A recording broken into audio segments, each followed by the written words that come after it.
feels like a whole new Paimon after those 2 days in the hot springs. The Abyss kinda threw a wrench in our relaxation, though. Still, spending time here really has felt like a vacation. The Kaholosaurs are so nice and so fun to play with. Their bellies are super bouncy. Oh, and Atea's snacks were so delicious. She gave Paimon some for the road just this morning, actually. Yelling at some kids who got caught throwing stones in the hot springs, so not much has changed since we first met her.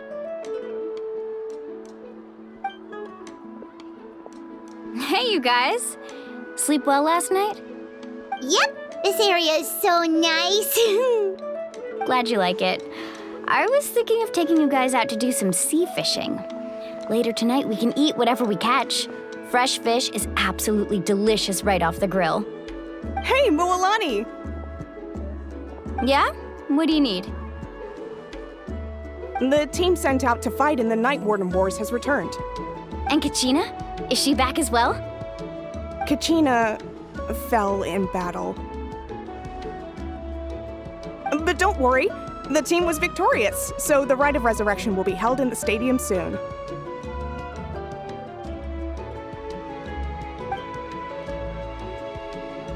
That's a relief. The Abyss is cunning, and it was her first time. Mistakes are bound to happen. Exactly. She deserves to hold her head up high. All right, thanks for letting me know. We'll head out in a bit. Jeez, she sounded a little anxious there. Had me thinking it was bad news for a moment. Mualani, you said the Abyss was cunning just now, but it seems like the Abyss just wants to destroy everything. Like, think about all those monsters that attacked your tribe. If there really was some sort of cunning plan, wouldn't it make more sense to send them to attack Kachina and her small team? Not that Paimon wants them to be in any more danger, it's just... Relax, I get it. The Abyss is difficult to understand, that's for sure. At a glance, it certainly seems like the only goal is total destruction. The Abyss isn't a living entity after all, so what capacity for logic or planning could it possibly possess? But through our long history of fighting the Abyss, we've realized things aren't quite so simple. 500 years ago, the Abyss invaded Teyvat. You know about that, right? That's right. Khaenri'ah suffered greatly during that time. But so did every other nation in Teyvat. And Natlan was the worst affected of all.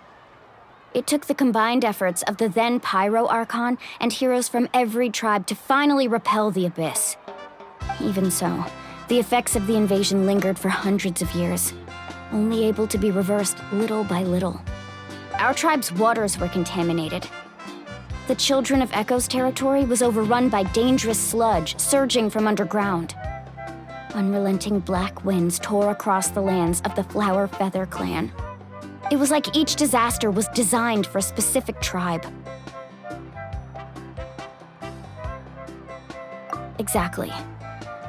We once thought that the Abyss's desire for destruction was a sort of primal instinct, but its methods are, in truth, marked by intelligence. We now believe the Abyss has invaded the Night Kingdom, and has the capacity to read the memories of this land at any given moment. And that's how it became so dangerous and cunning, almost like it knows you inside and out. Yes, and that's why we've been unable to fully eradicate it, even after all this time. Luckily, the problems left behind by the Abyss have been successfully addressed by the various Pyro Archons we've had over the years. Now every tribe is prospering and things are looking up. I mean, just look at what we managed to do a few days ago. We totally fought them off.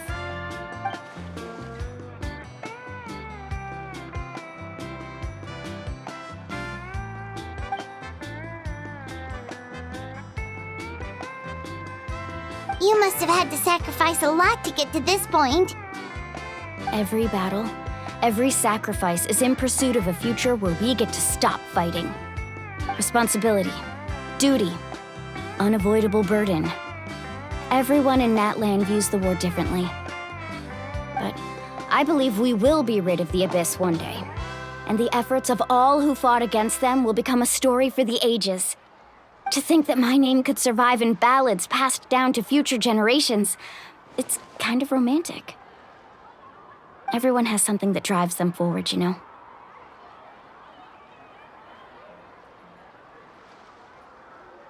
We have to. Not only for ourselves, but for our future. Anyway, let's head to the stadium. Our fishing trip can wait until Kachina's back with us. The sea's not going anywhere.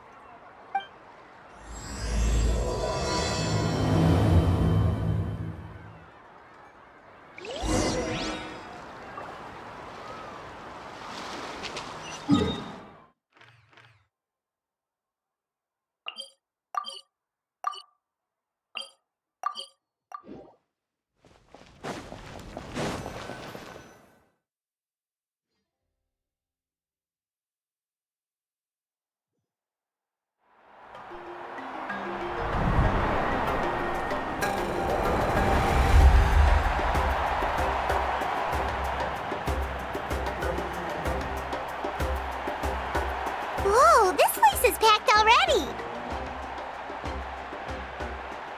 Of course. No one's gonna miss out on the chance to welcome our heroes back from battle. It's their moment of glory. Kachina's gonna be so flustered. She's never had this many eyes on her before.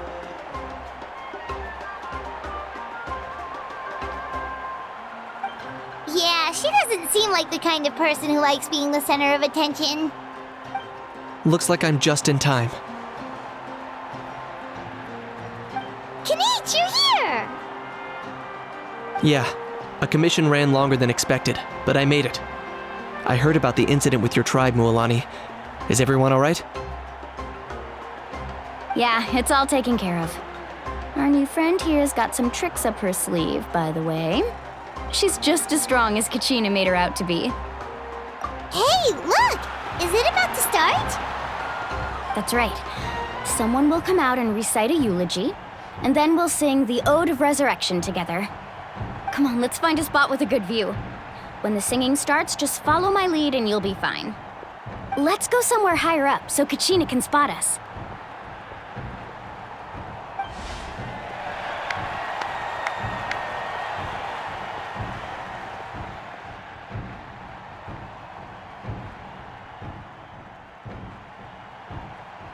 Warriors of Natlan, heed the call of life.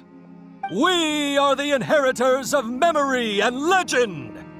Those who grew alongside sun and wind. Those who forged our own destiny and future. That is Natlan's fire, the lifeblood of our nation.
I could not find Kachina within the Night Kingdom, or locate her ancient name. What? What does that even mean? Usually, once the ode is complete, the Pyro Archon and resurrected person will emerge from the flames. But something went wrong. What's going on? This has never happened before. Well, I think it's pretty obvious. Clearly, the team sent to fight the Abyss didn't win after all. Think about it. The Ode rekindles all victors. We've witnessed it countless times.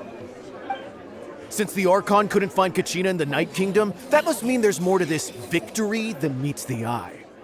Hey! You just haven't gotten over the fact that Kachina beat you in the pilgrimage! Pathetic. The both of you. Your wild guesses are misplaced. We completed our mission.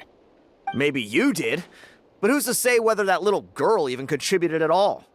Maybe she got scared and ran off. Why would the YUB recognize someone like her, even if she was on the winning team? How dare you insult a hero of Natlan like that? Kachina sacrificed herself to repel the Abyss. She doesn't deserve to be subjected to your vile rumors when she's not even here to defend herself. Calm down, Mualani. There's no point in arguing with the likes of them. I can't just sit here and let them slander her like that. To insult a hero of Natlan, the person actually has to be a hero. You... Think about it, everyone. Who do you think is really at fault here? A girl who never should have even gone to war? Or the great Pyro Archon? Why would the rules of our nation suddenly stop working? That's true. If she wasn't revived, it must mean she failed to achieve victory. Maybe the YUB interpret victory in different ways? I mean, that girl didn't look all that strong to me.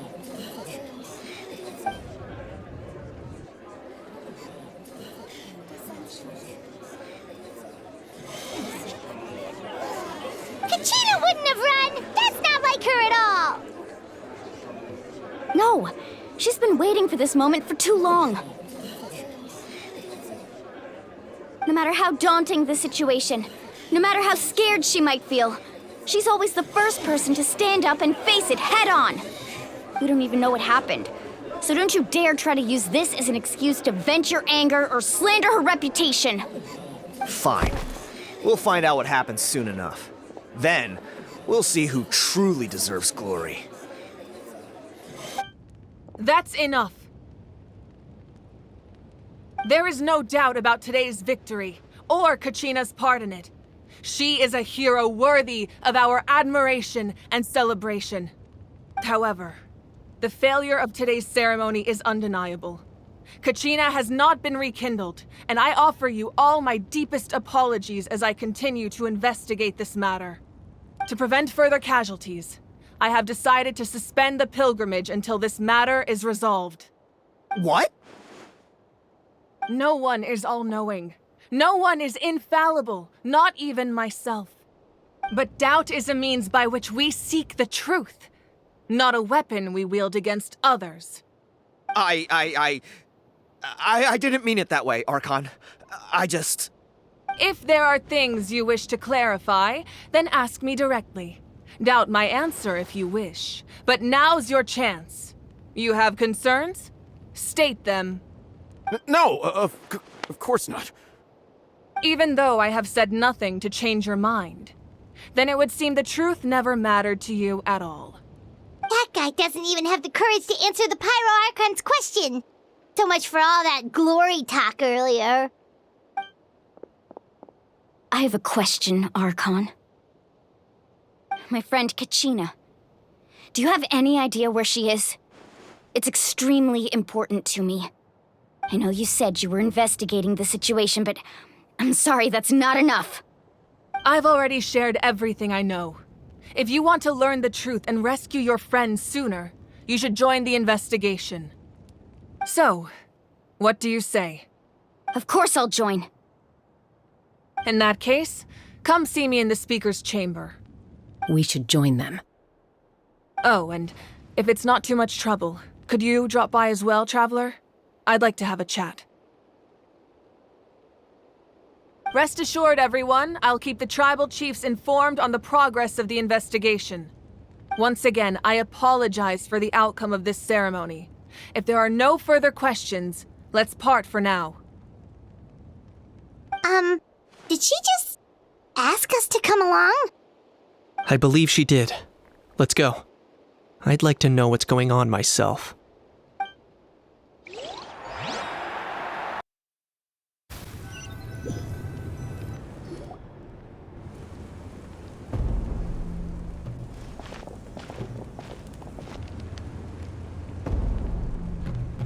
The situation is urgent, so I'll get straight to the point.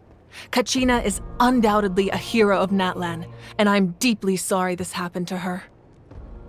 There's been unrest in the Night Kingdom, but I don't know what's causing it. As a result, I've been unable to track down her location. Until we find and address the cause of the unrest, the Ode of Resurrection will continue to be ineffective. And that means Kachina won't be able to come back? That's correct. Not until the problem with the Night Kingdom is resolved. How long will that take? It's hard to say. Kachina always dreamed of fighting the Abyss, of doing her part to defend Natlan. She wasn't afraid of death because she knew, if it came down to it, the Pyro Archon would be there to bring her back to life. Whenever we sat down together, exhausted from training, she would always hum the Ode of Resurrection. She was supposed to come back to us. We were supposed to hug her and celebrate with her and share her joy. We supported her every step of the way, but what are we supposed to do now? Sit peacefully and wait for her return? Lose ourselves in grief over her death? Tell me, are we her friends? Or her murderers? That's not fair, Mualani. It's all right. I understand your rage and your grief. Kachina's life means a great deal to me, Mualani. Believe me, I want to bring her back as soon as possible. I would give you that peace of mind if I could. But please, hear what I have to say so I can at least give you a broader picture of the issue we are now facing. Considering the recent attack on your tribe, I believe the Abyss has found a new means of undermining the rules of our nation. You mean... The Sacred Flame. The foundation of our resistance against the Abyss. If we continue to hold the pilgrimage and send teams to fight the Abyss, there will likely be more casualties. But if we stop altogether, the Sacred Flame will only grow weaker. The Abyss will scale up their attacks, and the tragedy we saw with the people of the Springs will only be the first of many. If we compare the two choices, the former seems to be the lesser of two evils. Sorry, I know that may sound harsh, but I bear the name Malipo. Weighing the costs is my duty. The raw truth can be cruel, but we need to understand it if we want to approach this rationally. But what would you say, Mualani? This is personal for you, and unlike Kanich, I dare say it's not a simple case of weighing up which course of action is less painful, is it? No. I can't choose between them, and I don't want to. Saying that one is preferable over the other is disrespectful to the people who suffered. You're saying it doesn't matter whether I suspend the pilgrimage. The consequences will be equally painful. Yes. What happened to Kachina breaks my heart. But I couldn't bring myself to sacrifice other people for her sake. And that is the crux of the problem. It's not simply a matter of choosing the lesser of two evils. Either way, there will be people who suffer. And the end result will be the same. Belief in the pilgrimage will waver. Once doubt has crept in, the people will no longer unite in battle against the Abyss. And that is exactly what the Abyss wants. Their ultimate goal isn't to break the rules that make the Ode of Resurrection work. It's to destroy the people's faith in them. To prevent what happened to Kachina from happening to anyone else, we need to suspend the pilgrimage. So that is my current plan. And in the meantime, I've made efforts to strengthen each tribe's defenses. Then, we have to find another way of strengthening the Sacred Flame to keep the Abyss at bay. This won't be easy. I'll need time to figure out the best approach. I understand your anger, Mualani, but I hope that provided some clarity at least. Wow. Hyman thought things were gonna get heated for a second, but the Pyro Archon took the time to explain everything so patiently. I owe you an apology, Archon. I let myself get carried away earlier, and I'm sorry. You're right. We need to focus on finding solutions. We could always hold the pilgrimage without sending a team to fight in the Night Warden Wars. That way, we would still be able to fuel the sacred flame. I've considered that, but the two events have nearly always been linked. Without the chance to fight the Abyss, pilgrimage rankings lose their prestige, and competitor numbers will drop. With fewer participants, the amount of contending fire produced will decrease, and the vicious cycle will continue indefinitely. So, essentially, the Abyss is taking Kachina hostage. You've learned about the concept of ley lines during your travels, yes? The Night Kingdom is something similar. Staying there for a short period of time shouldn't have an effect on the person. But with the Abyss in the picture, it's a different story. Your sense of self will be devoured until eventually you become one with the sea of souls. Imagine pouring a cup of water into a rushing river. You can try to scoop up another cup, but there's no chance it will be the same water you had before. I won't sugarcoat it. That is the danger Kachina is currently facing. Just like you said, Archon.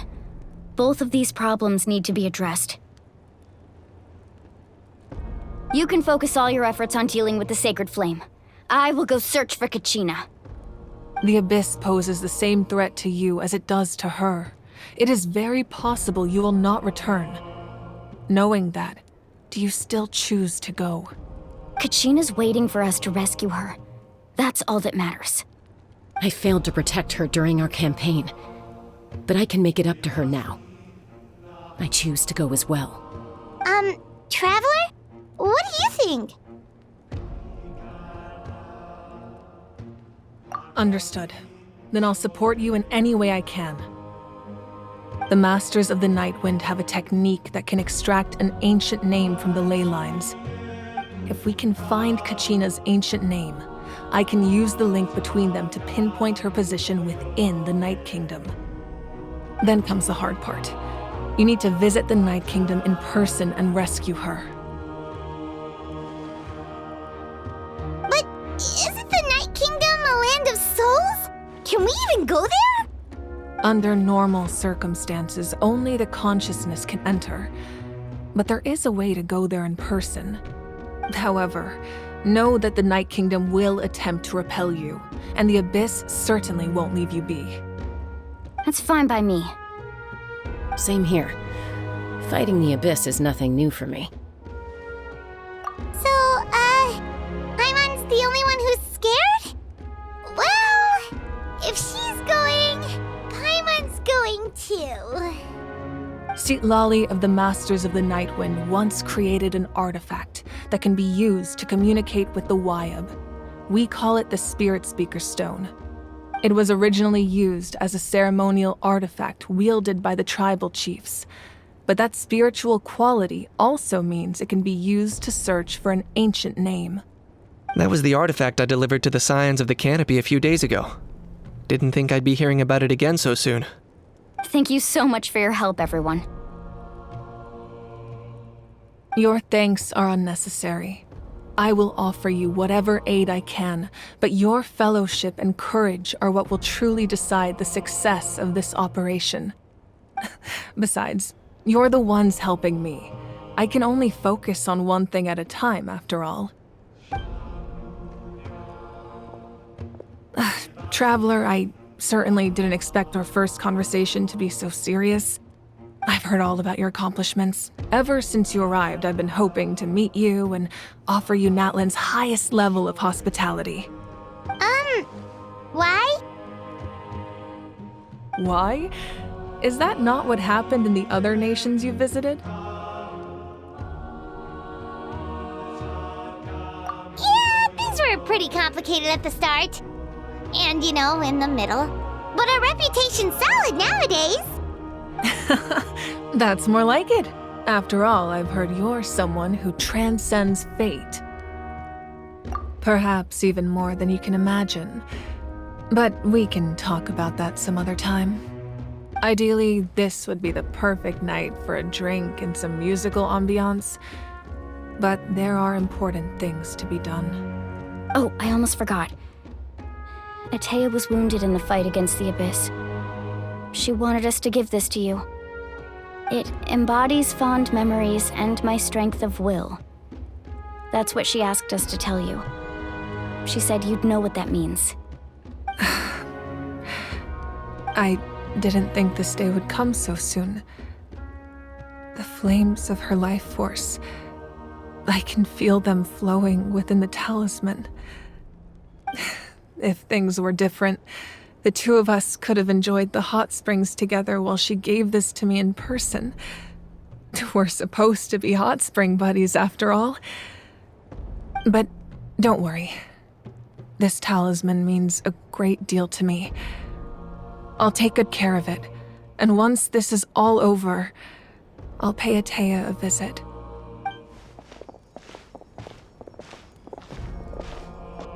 You said you didn't want to jeopardize the production of Contending Fire, but that's not at all why you decided to suspend the pilgrimage, is it? You're right. Even now, the production of Contending Fire is far from sufficient. The gradual corrosion caused by the Abyss has resulted in a massive shortage of pyro energy, and we're currently at the breaking point. As things stand, the pilgrimage is a lost cause. Suspending it allows us to save our strength to defend the tribes. The Abyss has brought catastrophe to Natlan, and Kachina's disappearance in the Night Kingdom is a direct consequence of that. We can't let the general public know that. No. If the public learned that Natlan's destruction was close at hand, there would be immense panic. But if I said nothing at all, they would have continued to question the integrity of Natlan's heroes. Another simple choice. The latter was clearly the better solution, but you chose otherwise. I have never subscribed to the belief that the right choice is the one with the fewest sacrifices. Let's go. There's still a way for the sacred flame to last a little longer. You mean? Yes. Come with me.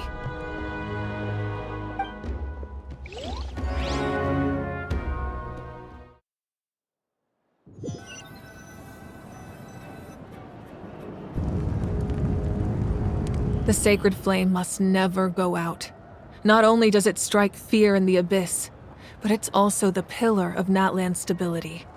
So until our heroes are ready, I will sacrifice my power to keep it burning. But that can only last so long.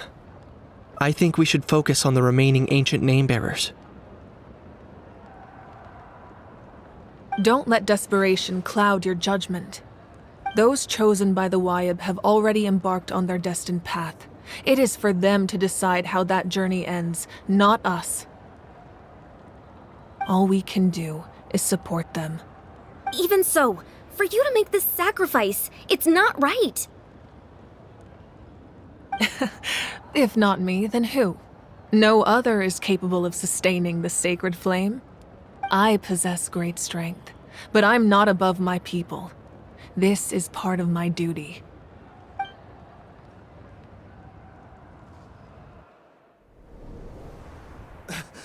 Archon, it's the Fatui!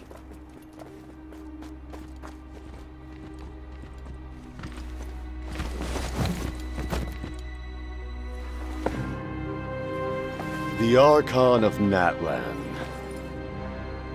A force to be reckoned with.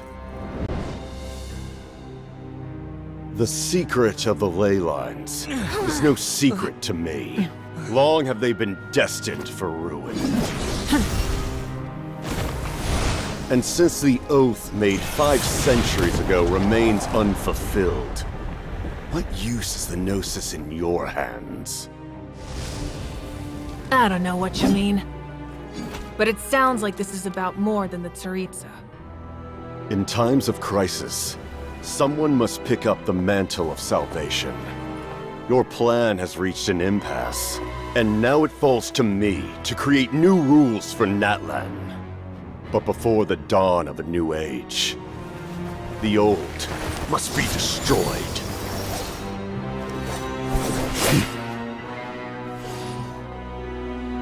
I assume that's the end of your speech? Good. People like us, let our blades do the talking!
Masters of the Night Wind.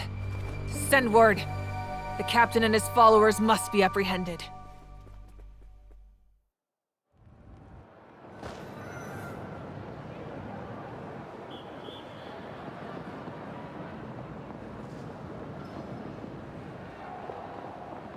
Are you all right, Archon? He was a formidable opponent. Exactly what I would expect from the first of the Fatui Harbingers. I never imagined someone could match you in combat. If the Tsaritsa sent him here, why would he bring up what happened 5 centuries ago? Yeah. And how much does he know about Natlan? The Harbingers are all driven by their own personal goals. The only purpose that unites them is collecting the Gnosis. But I'm sure the captain has his own reasons for being here as well. Whatever his motive, we should shift our focus to the Fatui. If they attack again and we're not prepared, we're done for. No, we're running out of time. The wound I inflicted should hold him back and weaken him for the time being. Besides, I'm sure you noticed, the power that came to his rescue just now came from the Masters of the Night Wind. In other words, there are traitors among us.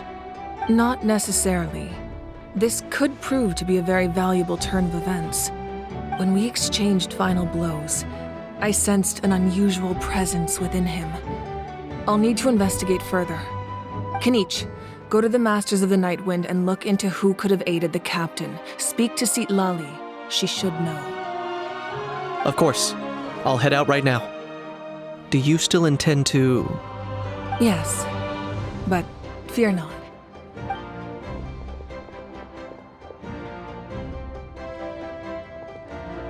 Natlan's strength has never rested solely in its Archon.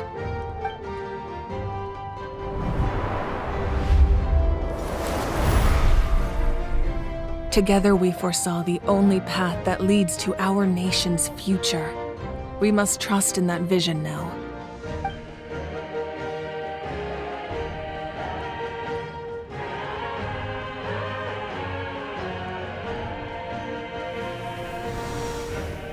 Is everything okay, Archon?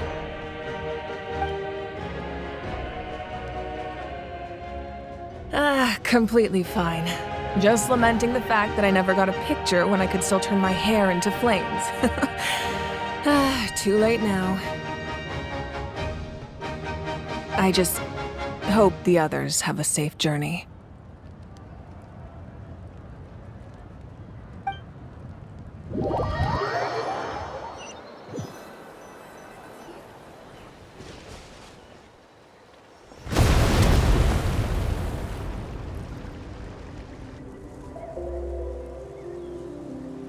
What's happening at the stadium? Did something explode? It feels like the Archon unleashed her power. She must be fighting a formidable opponent. Should we go back and check what's going on? Have faith in the Archon. She wouldn't lose in a one-on-one confrontation.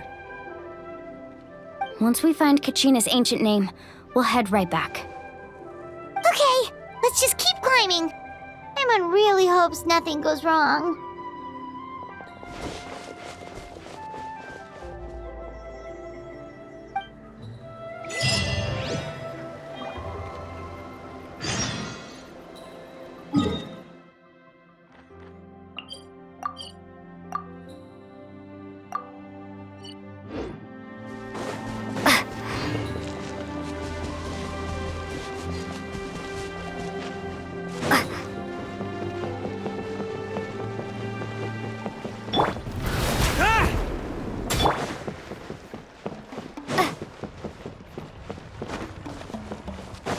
What can you tell us about the scions of the canopy? The tribespeople are very adventurous. Oh, kinda like us then. I'm not so sure. You don't strike me as the type to enjoy danger. The scions of the canopy are a bunch of thrill seekers. They love extreme sports like rock climbing, rappelling, volcano parkour, or even bungee jumping without a rope while a Yunkasaur stands at the edge and uses its tongue to catch them. Sound like something you'd be interested in? Okay, that does sound different from our usual adventures. Paimon's not doing any of that. She can just cheer you on from the sidelines.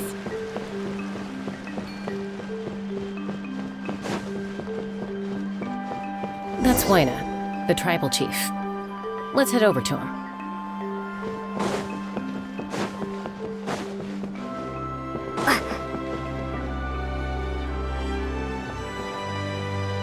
Chaska.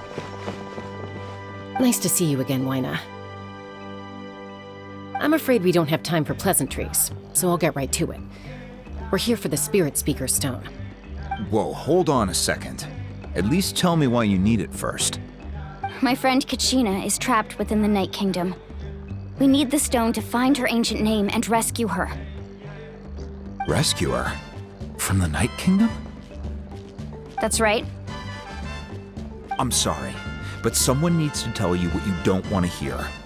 Going there, a mature warrior would never make such a foolish decision.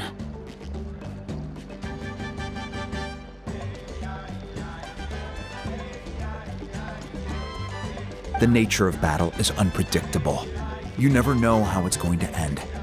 Losing a friend is tragic, but when that happens, the best thing you can do is focus on how to prevent further casualties. I appreciate what you're trying to say, Chief Waina. But if the price of maturity is abandoning a friend in need, I'll choose foolishness any day. If Kachina's still holding on, then so will I. I thought you might say that. Is something wrong, Waina? This doesn't seem like you. Life isn't complete without taking risks. That's always been your mantra. It's nothing. The Night Kingdom is a dangerous place. Can't blame me for checking if you were up to the task. If you're that determined, far be it from me to stop you. Here's the stone. Keep it safe, okay? It's not like we have a spare. Thank you. Seems like you two go way back. But aren't you from the Flower Feather Clan, Chaska? Oh, Chaska's a peacemaker, so she's famous throughout the tribes. She's always the one people call to resolve conflicts, so we slowly got to know each other that way. Her younger sister Quichi's always hanging around our tribe, too. She's helped us out a lot in the past. Oh, you have a younger sister?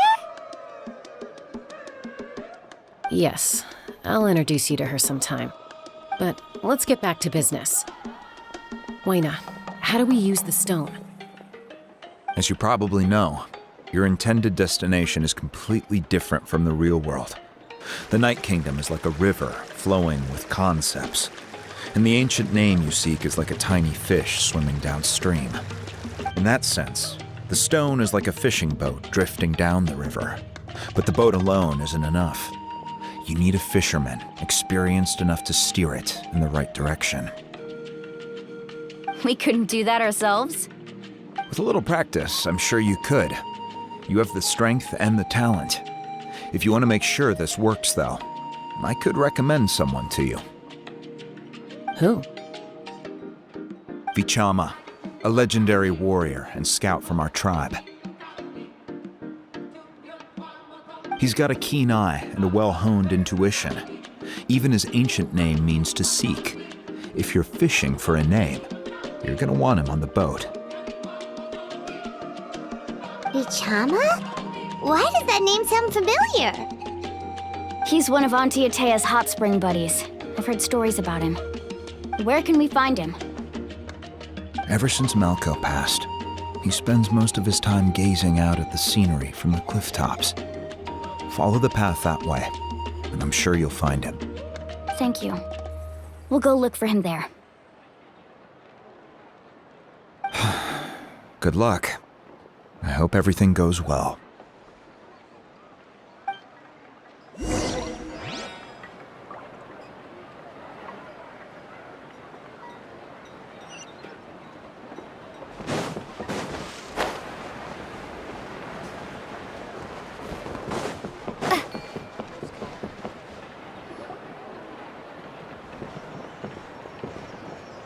Someone admiring the scenery from the cliff tops. Ah! That must be him! Hello there, are you Vichama? That's me. Did you need something?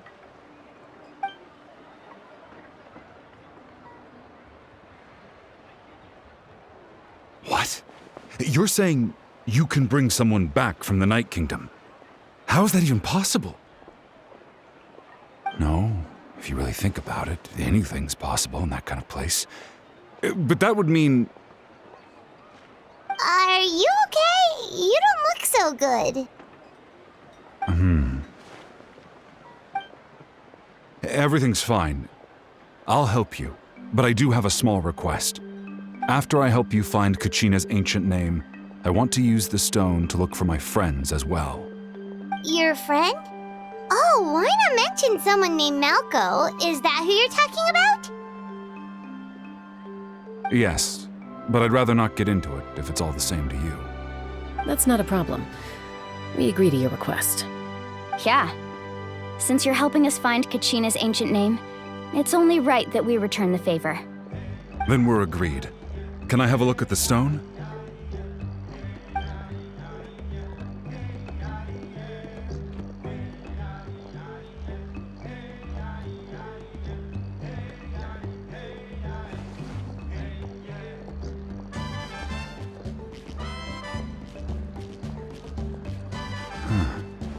I see.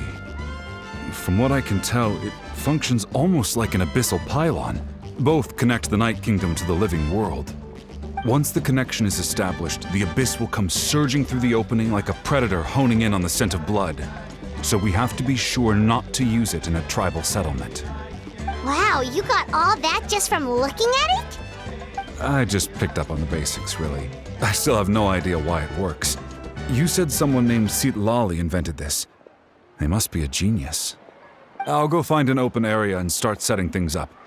In the meantime, I need you to get 2 things for me. We'll go right away. What do you need? First, I'll need some hook ropes. Pretty much every store around here carries them, so no need to go anywhere special. Oh, and I need to build a net out of them, so make sure you get a good amount. Wait, are you saying you're going to use a real net to catch Kachina's ancient name? How does that work when one's tangible and one's not? By creating something tangible in our world, like a net, we can create a connection to a corresponding concept in the Night Kingdom. Basically, I'm going to use the concept of a net to catch something equally intangible, an ancient name. Oh, I see. What about the second thing you needed? Right. I need two chunks of obsidian. Once we bring the ancient names into our world, we'll need a place to store them. Normally, you can only get obsidian from the Children of Echoes, but I heard there's a traveling merchant from that tribe around here somewhere, so maybe you can try your luck there. Gotcha! All right, let's split up. See that clearing? Let's meet over there when you're done. Oh, and you can send someone with me if you want. In case you're worried I might take the stone for myself. What do you think, Chaska? There's no need. Lena spoke highly of you. That means you're trustworthy. I appreciate it, even though that doesn't mean much to me anymore. Anyway, it'll take some time to set everything up, so no need to rush. I'll see you in a bit.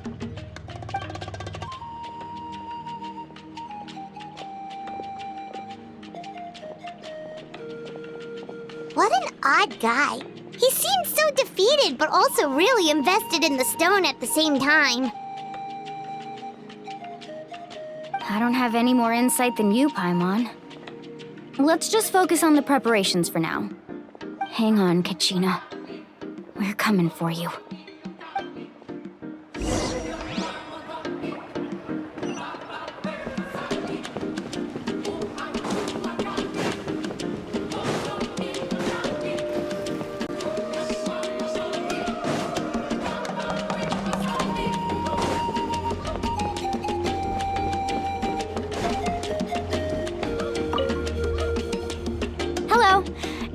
Hook ropes for sale?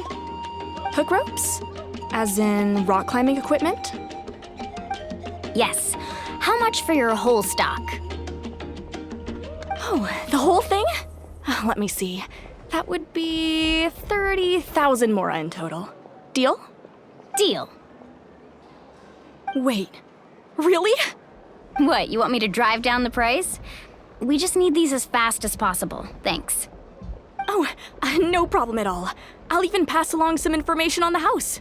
These ropes are usually used by rock climbing enthusiasts. If you want to learn, Roka's the person you want to ask. All right, that's everything. Here you go. Now we need the obsidian. Let's go talk to the traveling merchant Bichama mentioned.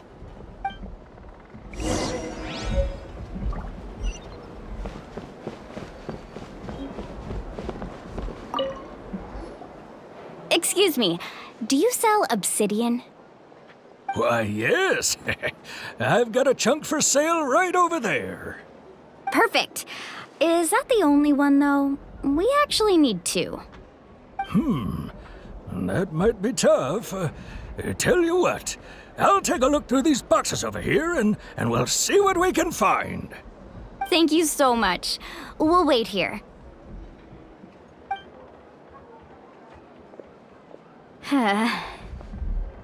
Relax.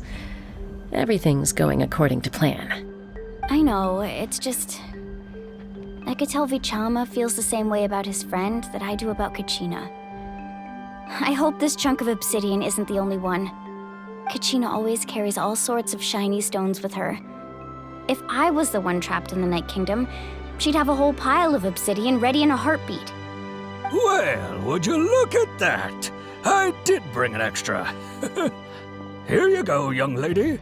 How does it look? Perfect! Thank you. How much do I owe you? If you hadn't shown up, these stones would have just sat here collecting dust. I'll take 3,000 mora for both. Here you go. By the way, I heard you mention Bichama just now. You running an errand for him, then?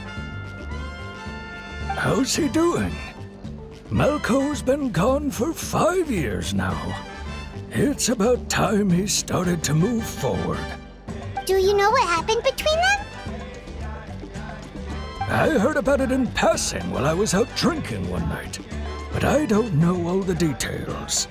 Vichama and Malko grew up together, and even made a name for themselves together. Malko was an amazing fighter, capable of knocking out multiple opponents in a single hit, while Vichama excelled at scouting and analyzing the battlefield.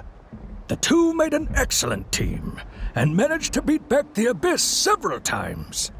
5 years ago, they both emerged triumphant in the pilgrimage, and were placed on the same team to fight the Abyss. But on the eve of battle, the Abyss launched an attack on their tribe, and Vichama suffered an injury to his leg while attempting to rescue someone. Then what happened? The team agreed that he couldn't fight the Abyss in his condition. Vichama didn't argue. He knew going to the front lines with an injured leg would make him a burden in battle. So they raised the issue with the Pyro Archon, and she agreed to let him stay behind. It's just, Malko and the others ended up facing hordes of abyssal monsters in numbers that far exceeded anyone's expectations. The team made an error in judgment, and they fell to the onslaught. Vichama went into a deep depression after that. He blames himself for everything. Oh, you're not wrong. But it's possible he chooses to blame himself. Not because he did something wrong, but because he wasn't able to do anything at all. I've tried convincing him to move forward, to stop dwelling on the past. But the shadow of Malko's death hangs over him still. The Abyss has caused so much suffering, and some wounds never heal. I wish there was something he could do to make himself feel better. But anyway, that's the gist of it. Maybe you could help him talk things through sometime. I would really appreciate it.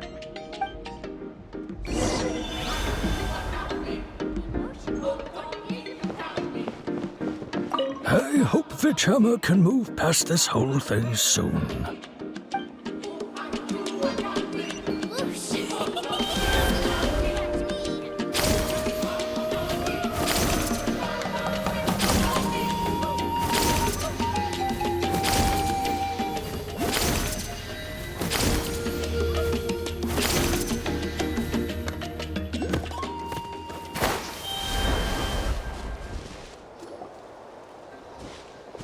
Did you get everything? Yep, it's all here. When do we start?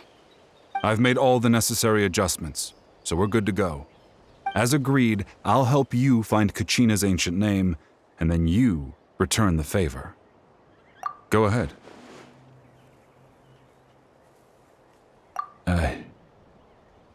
Yes.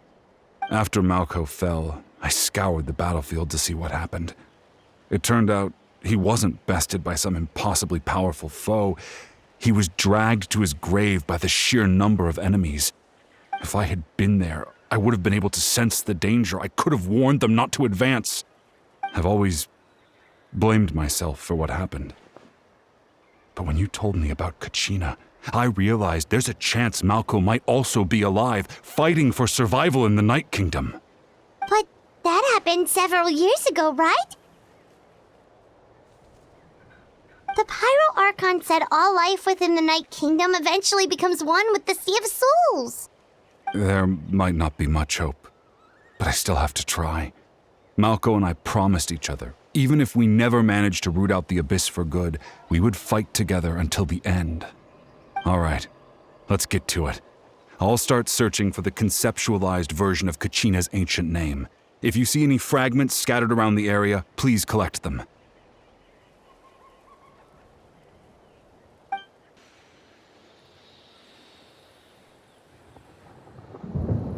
Make sure you prepare yourselves for battle. As I said, the stone will link the mortal realm to the Night Kingdom. The Abyss will likely emerge in response. Look at that golden thing. It must be one of those fragments Vichama mentioned. Let's get get closer.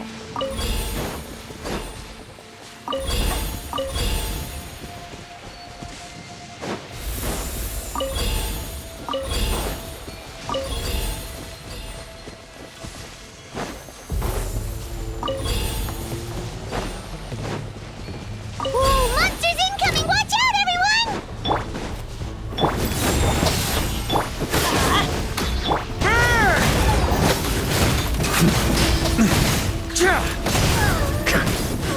Thunder! Thunder! Be gone!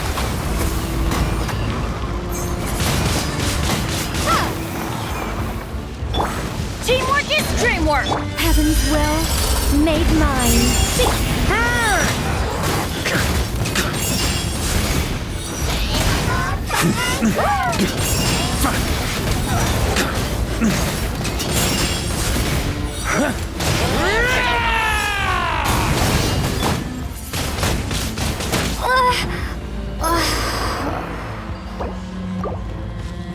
Such defiant. Let's light it up!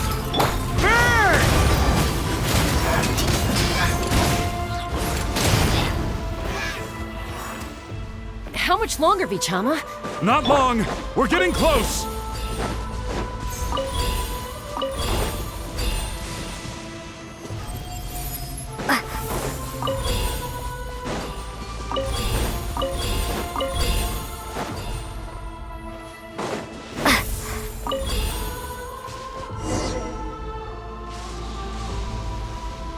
Vichama!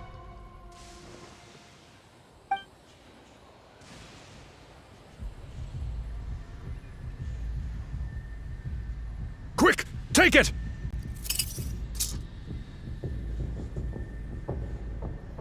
I found Kachina's ancient name. Hang in there, Malko. Just a little longer. Something's not right. The power of the Abyss is getting stronger. The Abyss is corroding his body. Vichama, you can't keep going. You'll die. I should have died 5 years ago. I just need a little more time. Please, I'm almost there. Thank you.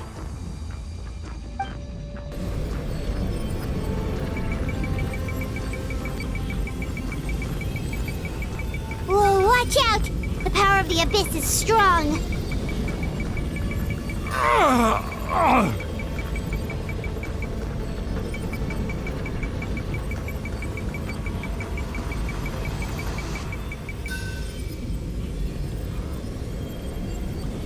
This power. Hanging in there? Malko. No! Why can't I find him? Why? We can't wait any longer. Pull him away from the stone, Mualani. I already tried, but the power of the Abyss has him in a chokehold. It's like he's tied to the stone with an invisible rope. In that case, we have no choice. I'm sorry, Seat Lolly. Get back! Chaska, wait!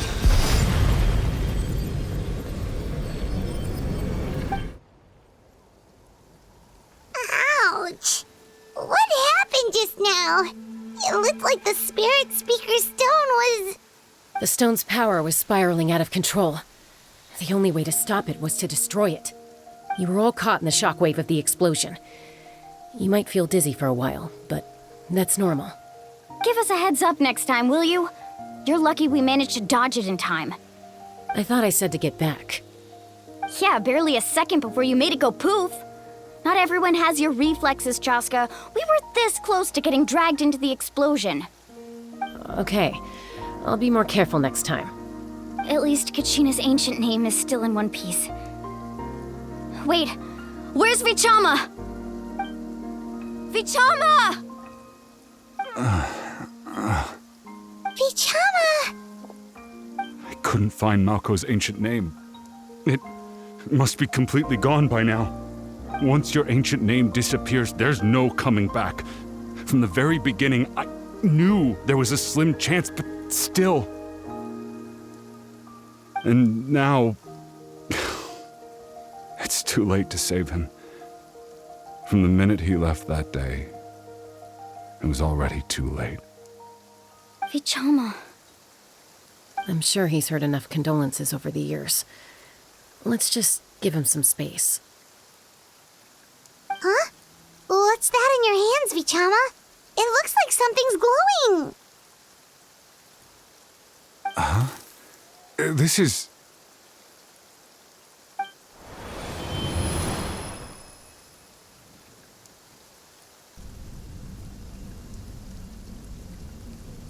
Hey, Malco.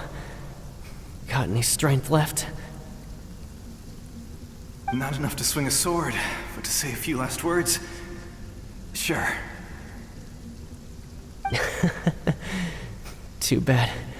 No one will get to hear them. I never thought I'd actually die on this mission. Not that I'm afraid to die. It's just... hard. Thinking about my mom's face when she hears the news. Guess I have something to be thankful for then.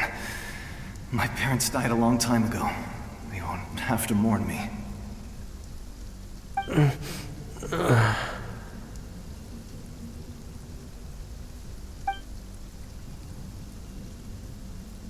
Pisak! Always had to beat me at everything, didn't you? Right to the end, you were never one for goodbyes. Maybe you're right. Maybe no one will get to hear our last words. But just in case... Vichama, I'm so glad you didn't come with us. Don't be sad. Just keep on living. For the both of us.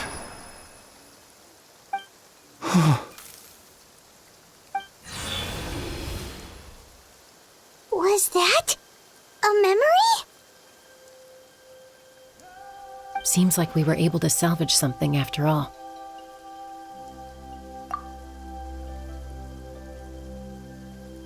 Of course. Seeing him, hearing his voice again, it makes me unbelievably happy. But it also brings with it an even deeper pain. A deeper pain? Why? Malco was always the type to put on a brave face. But in that memory just now, his hands were shaking, and his smile was forced.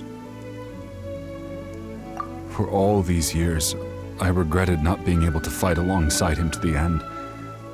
And now I know, at the end of his life, he was thinking the same thing. Vichama. I'm fine. Actually, I heard Chief Wyna wasn't really on board with your plan to go to the Night Kingdom. When you asked for my help, I hesitated too. I knew helping you find your friend's ancient name meant leading you one step closer to danger. But I also understood why you had to try. Everyone has regrets in life, but not everyone gets the chance to make up for them. Once allowed to fester, guilt strips us of our most valuable qualities as warriors. In that sense, we might as well choose the braver path from the very beginning.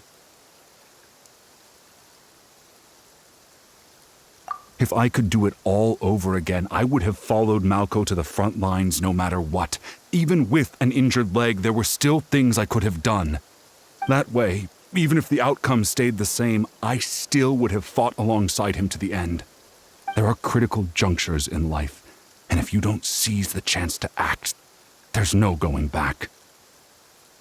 That's something I had to learn in hindsight, but you're still at the crossroads of your journey, so I hope you can walk away without regrets. Thank you, Vichama. I feel even more determined now. Kachina will come back to us. I'll make sure of it. I promised I would find her, and I intend to keep that promise. That's good to hear. Strange. My body, it's... Once abyssal corrosion enters the body, a portion will fuse itself to your internal organs. Even though the Traveler possesses powers of purification, the corrosion can never be fully eradicated. Thanks to her, though, you were only briefly exposed. Slowing your breathing and controlling your emotions should help you keep the symptoms in check.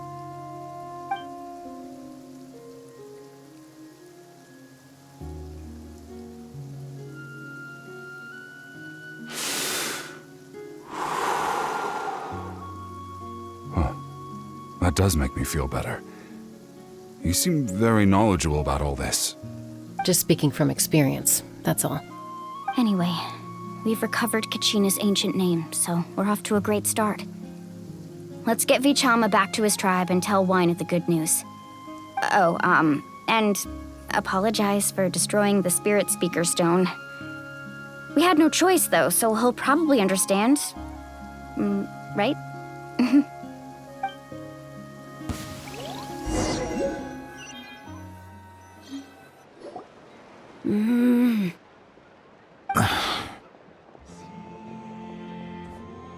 Koichi, are you really gonna just stand there like that? I don't know what you want from me. I think you know exactly what I'm trying to say, Uncle Wyna. I can hear it in your voice. Honestly, it's just one thing after another with you two. They're back. Koichi? What are you doing here? Don't play dumb with your own sister. You know exactly why I'm here. My apologies, everyone. I just need to borrow Chaska for a few minutes. You come with me.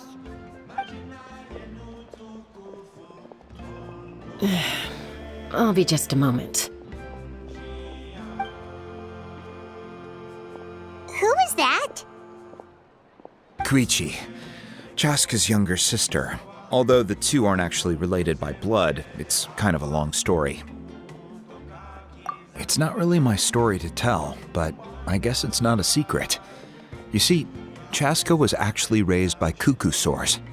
She was afflicted with a rare disease when she was a child and abandoned in the wild as a result.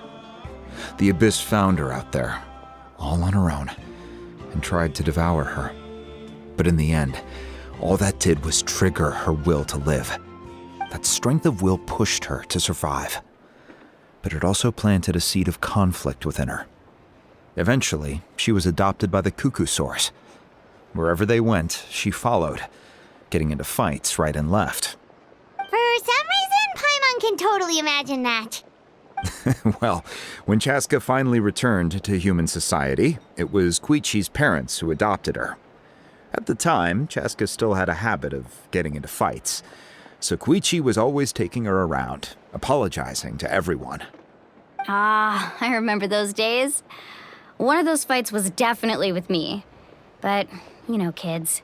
You're fighting one minute and your friend's the next.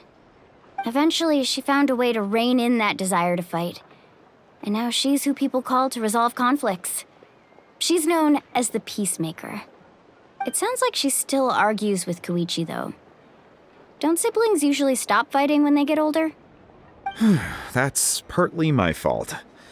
Koichi asked me to stop Chaska from doing anything dangerous, but you probably know by now, once Chaska makes up her mind, there's no changing it.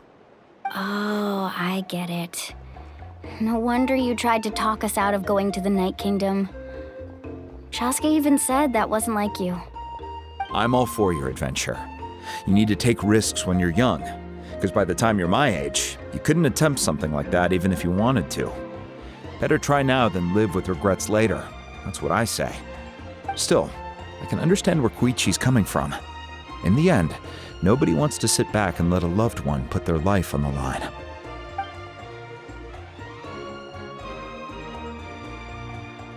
All right, it's just the two of us now. You have 1 minute to explain yourself. I don't have anything to say. You don't have to approve, but you should know I only do what's necessary. That attitude is exactly the problem. It's like you don't care. You try to sneak off to the Night Kingdom behind my back and then play it down as if it's just a trip abroad. Well, technically I am going abroad, right? Again with the excuses! We agreed, didn't we? There are 4 levels of danger. If it's not something urgent, you can only engage in level 2 danger and below. You can only go up to level 3 if a situation is so dire there's absolutely no alternative. What, a trip to the Night Kingdom? If that's not a level 4, I don't know what is! And you were just going to sneak into the place without saying anything! What do you mean, sneak into the place? I always planned on walking in there with my head held high. You bought off Uncle Wina, didn't you? He promised me he'd stop you from doing anything dangerous. Oh, it's like he didn't even try. You feel like he went back on his word. What if I told you my mind was made up, and there was nothing he could have done? Not even by force. Oh, I knew it! So he did try to say something, but you didn't listen. This is important. If you were in my shoes, you'd make the same decision. You don't know that? I'm a doctor, and I handle logistics. If you're going to waltz into a dangerous situation where you could lose control at any moment, it's my duty to say something. All right, whatever. Anything else? What do you mean, anything else? Why don't you reflect on what you've done and promise me you'll stay put? Time out. Is this one of our normal arguments or a serious one? Chaska, does it sound like I'm joking? Then, you need to know something. What happened to Kachina was partially my fault. I can't leave her there to die. That's not who I am. But the person you become when you lose control, that's also not who you are. That's a different issue. You said it yourself. A person is only as good as their morals. If I want to live in Natlan, I need to display qualities that make me worthy of this nation. I've also told you that managing your condition is equally important. Sometimes you have to make sacrifices.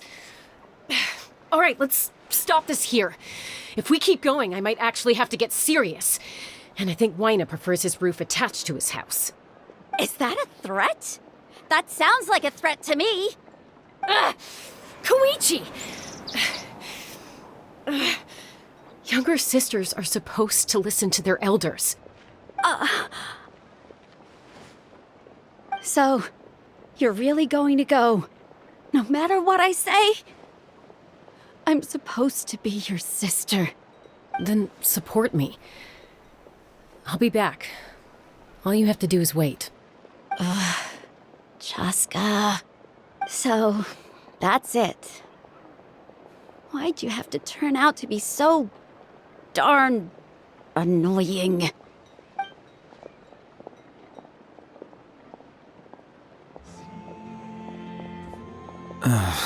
You two are something else. Something you wanted to say? I know you aren't related by blood, but you two sure are similar. Really? You know, I said that very thing to Koichi not too long ago, and she reacted the exact same way, down to the very tone of voice. It's not my place to get involved, but I will say this. Try to spend a little more time with your sister. You're tough kids. That doesn't mean you have to go it alone. Thank you. Anytime. All right. If you're done with the Spirit Speaker Stone, you might as well hand it over. According to Kinich, it's an important ceremonial artifact, so it'd be safer to keep it with me. About that. If only Tone-Deaf Bard was here, he could have repaired it just like the Holy Liar. The Spirit Speaker Stone might be 2 stones now. Huh?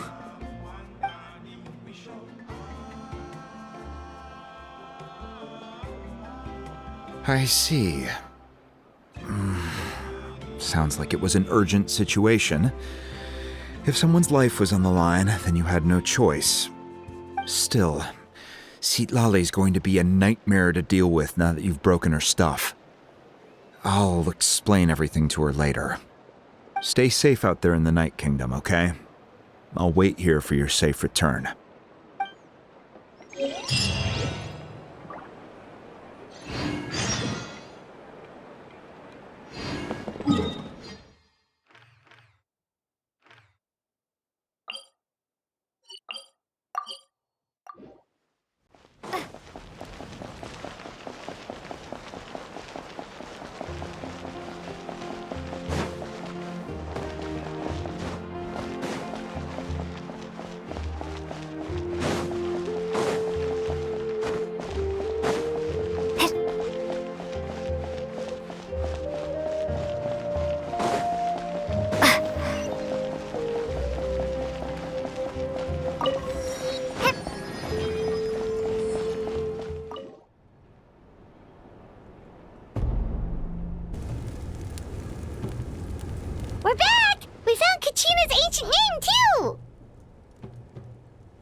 Well, it's fairly complicated.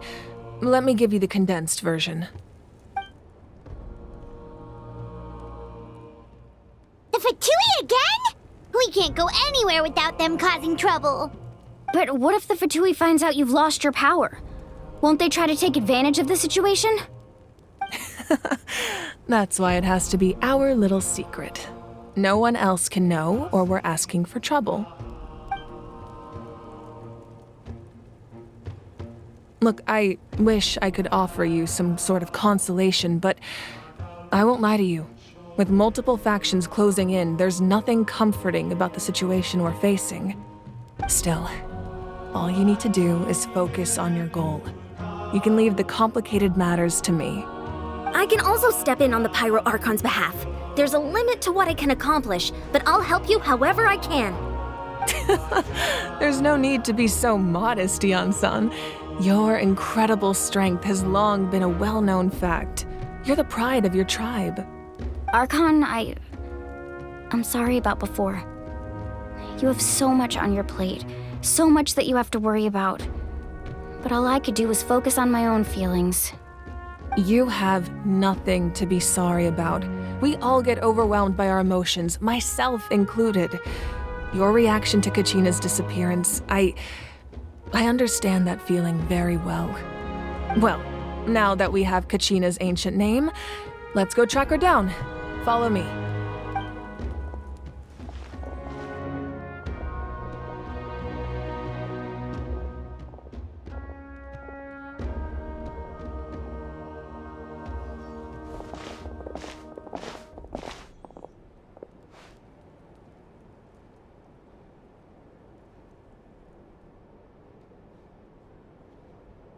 What is this place?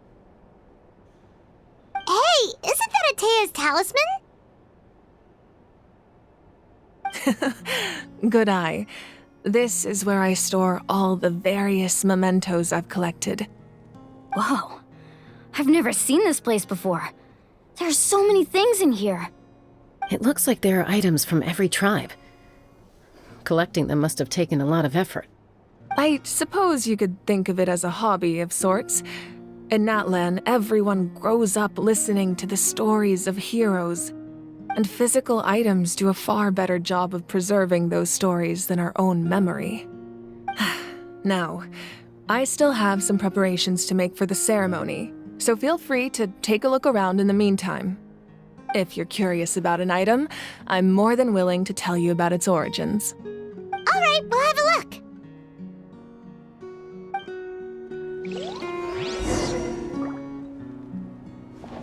This flower looks like it's thriving. You must be good at taking care of plants, Archon.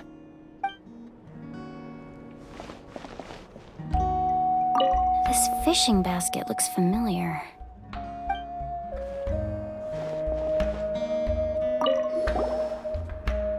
Hey, there's a fishing rod here. It must have belonged to the people of the springs. That's right. It belongs to a legendary fisherman named Matavaru. I have his entire set of fishing equipment, actually. He and I met in a tavern. He told me about a particular kind of giant fish and his meticulous plan to catch it. In his eyes, I saw a hunger and a strong fighting spirit. To him, the sea was the battlefield upon which he staked his honor. So, did he do it? The next time I saw him, he was covered in scars. It turned out the fish he sought had been corroded by the abyss. He managed to kill the fish, but sustained a serious injury in the process, which meant he could never go deep-sea fishing again. Can a fisherman claim victory if he fails to bring back his catch? That's what he asked me in the end. Well, Paimon thinks he won. That was my answer as well. The experience was far more valuable than the prize itself. In the end, he didn't want his tools to go to waste, so he gave them to me. Wait, that means you also know how to fish. Maybe we can go head-to-head sometime.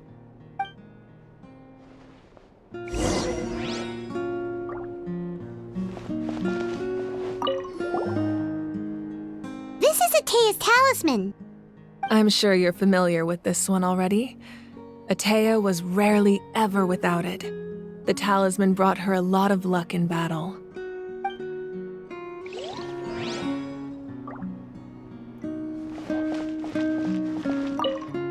Make sure to handle everything with care.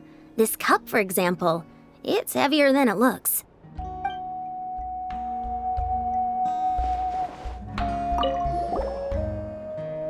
Whoa, that belt is bigger than Paimon's head! The Collective of Plenty are known for their bodybuilding competitions and contests of strength. This belt is a symbol of great honor within the tribe. The association with strength might also have been the reason the original belt was extremely heavy. It was difficult for even 2 people to lift. And even if a warrior had the strength to put it on, wearing it for any length of time would still leave them gasping for breath. Sounds like it. So the owner of the original belt, Kitera, commissioned a craftsman to make a copy identical in appearance but far lighter in weight. That is the belt you see before you. He would often wear this version when training in order to protect his waist. Or he made a lighter version so he could wear it all the time and show it off.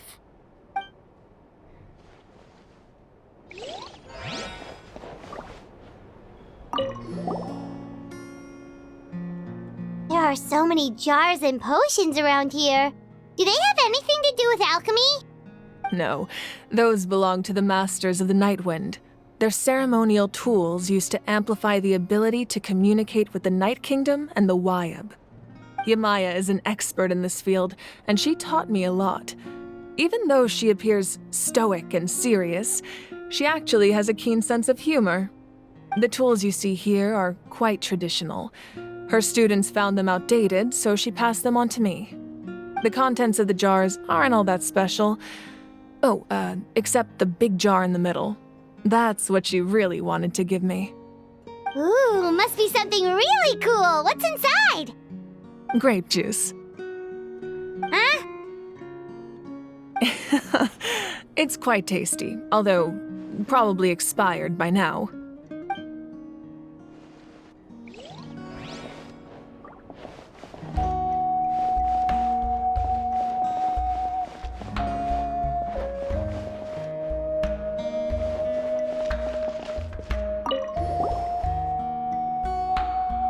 Whoa, this weapon is huge! Which tribe did it belong to? Ah, that weapon belonged to Tenoch, a hero from 500 years ago. Strictly speaking, he didn't belong to any single tribe. That's because even before the disaster with the Abyss broke out, he had already been exiled. Exiled? It was a punishment imposed out of necessity, but he accepted it all the same. He believed it was what he deserved. When the Abyss attacked, the tribes found themselves in urgent need of a powerful figure to lead them into the battle, and there was no one more courageous or resolute than him. He united the 6 tribes and accomplished great feats throughout the war. Ultimately, he perished, and because he had already lost his ancient name, the Ode of Resurrection was unable to bring him back. And so, he was laid to rest, alongside the countless warriors and civilians who lost their lives, buried in the soil of his native land. Wow, he sounds like a true hero. Indeed, even now his story is told throughout the land.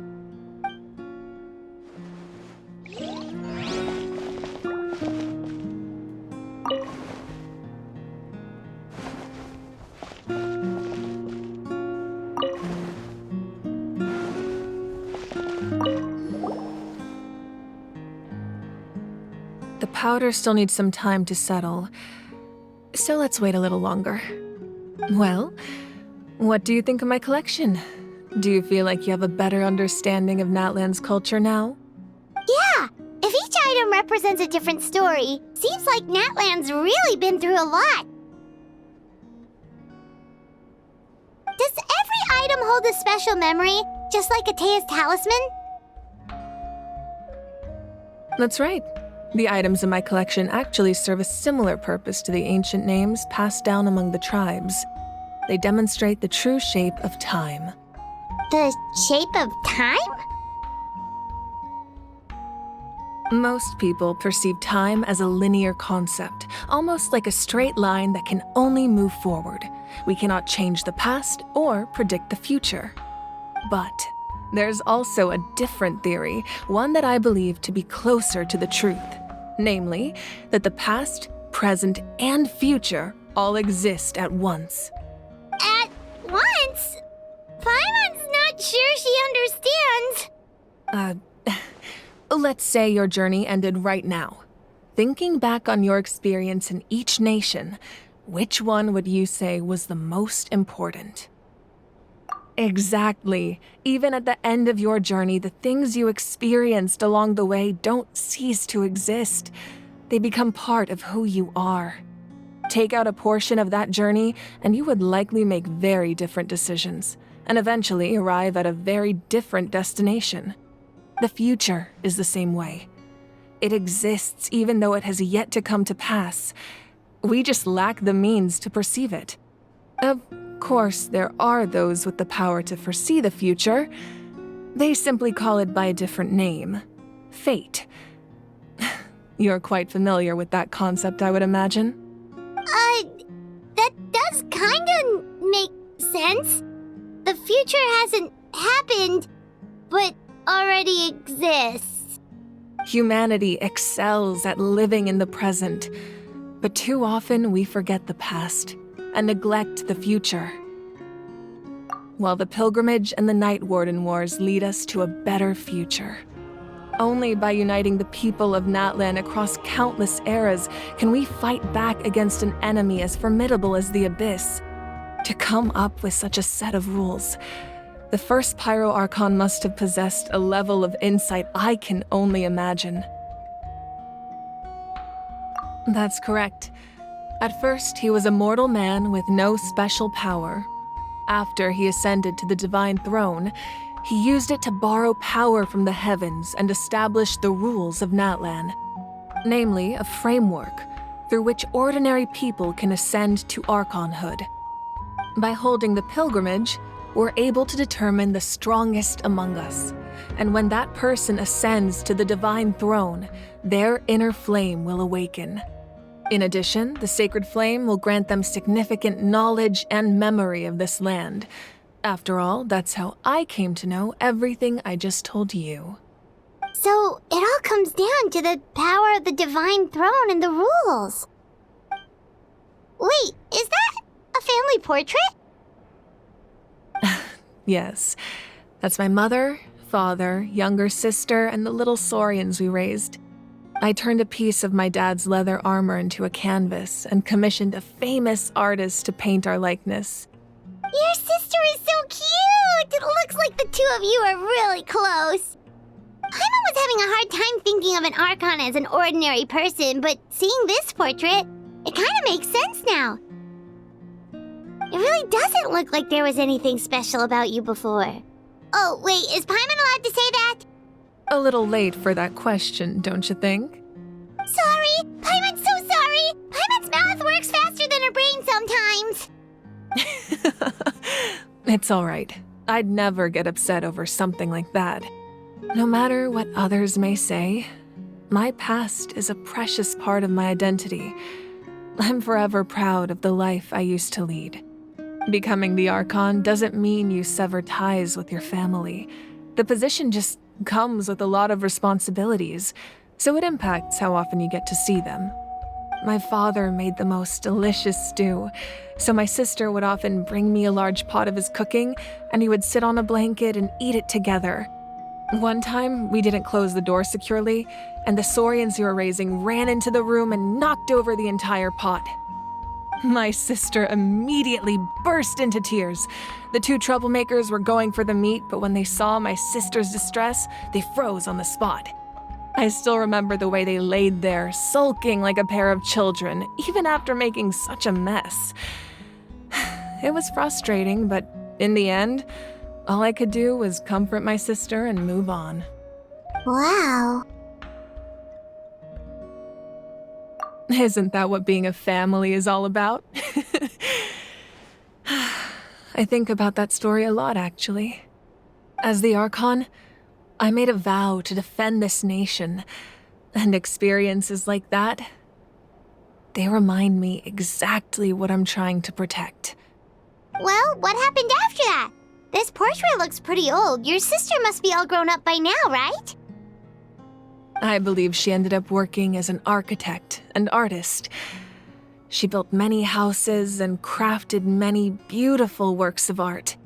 Anyway, that's enough about me. Now that the powder is settled, we can begin. Ian-san, Mulani, Chaska, over here, please. Place the ancient name up there, and then we'll begin.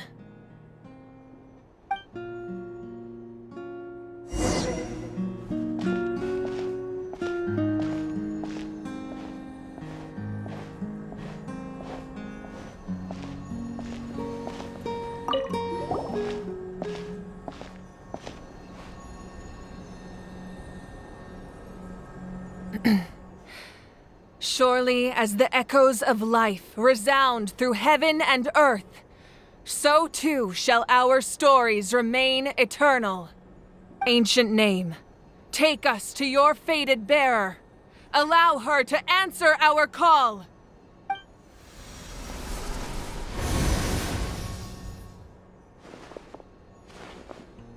Am I hallucinating again? Kachina! Are you okay? Huh? I'm not seeing things, am I? Is the Abyss playing tricks on me again? It's okay, Kachina. It's just us. We're trying to find a way to bring you back. Everyone, you have to listen to me.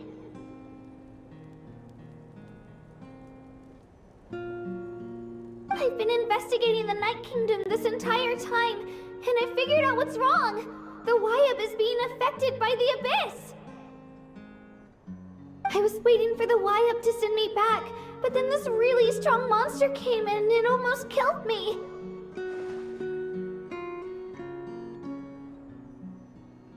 The Wyab saved me, even though its power is weakening, so I've been hiding from the monsters while trying to find a way to help. The Night Kingdom has become a huge mess, though. I keep hearing these awful sounds and seeing really horrible things. Don't listen to those sounds, Kachina. The Abyss is trying to strip you of your sanity. All you need to do is stay safe and wait for us. We'll be there shortly. It's okay. I feel so much better now that I've had the chance to talk to you guys. You don't need to worry about me. I've never been strong or special at all, really. So I don't blame anyone for forgetting about me or leaving me behind. Just knowing you care is more than enough. I'll find a way back. You don't have to put yourselves in danger to come rescue me. You're always like this, Kachina. Now's not the time to act tough. We're coming for you, and that's final. I don't know what lies the Abyss has been feeding you, but I'll tell you something right now. Nobody here sees you as a burden. You're a victor of the Night Warden Wars, a hero of Natlan. All you need to do is wait for us to rescue you, and you'll get all the applause and recognition you deserve.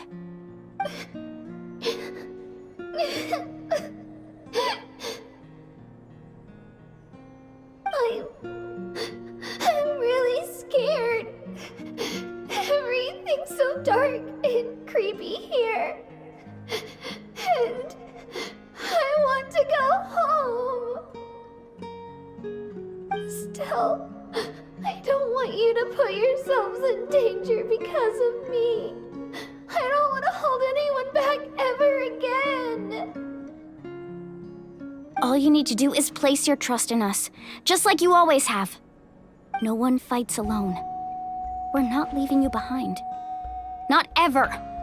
Yeah, we're so close. We can't call it quits now. Thank you. Be careful. Looks like we've lost contact. Now comes the most dangerous part. You have to traverse the Night Kingdom in your physical form. This entrance to the Night Kingdom was left behind after an abyssal invasion. Even a brief amount of time inside could expose you to corrosion. I know. I'm prepared for that possibility. All right, then I wish you all the best. I'll tell Koichi to be ready just in case. She's very experienced in dealing with abyssal corruption. That face you just made. Don't tell me you two got into another argument. No, I just feel bad for creating more work for her. I'll go with them too, Archon. The more people, the stronger the party. Thank you so much for your help, everyone. It really means a lot that you're willing to brave these dangers with me. And there's no time to lose, so let's get going. Now that I've lost my power, I won't be able to provide much practical support. But I can still keep an eye on the situation from here. Eon-san, I know it's unlikely, but if you encounter a situation you can't handle... That won't happen. I hope not.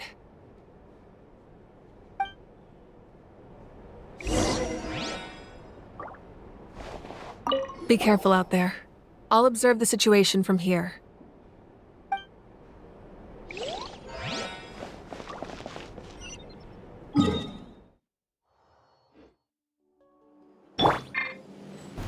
Try to keep up!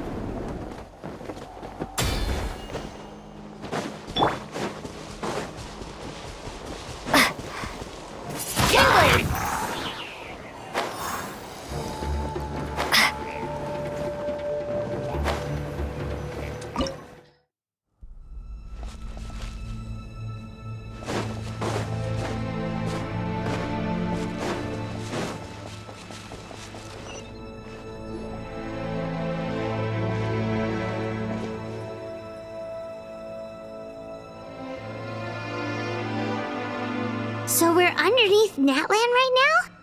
It looks nothing like Paimon was imagining. That's because in the distant past, Natlan was home to an incredibly advanced civilization ruled by dragons. Humans only established their own society after the fall of the dragons. So these are Saurian ruins? Wait, you mean like the elemental sovereigns? They had their own advanced civilization? Yes, a really long time ago. Very few records have survived until now, so no one really knows what the devices here are for. These ruins have been abandoned for a long time, but with the recent increase in abyss activity, the installations around here have somehow been activated again. So what you're saying is, we're not in for an easy trip to the Night Kingdom. No, it's going to be obstacle after obstacle from here on out.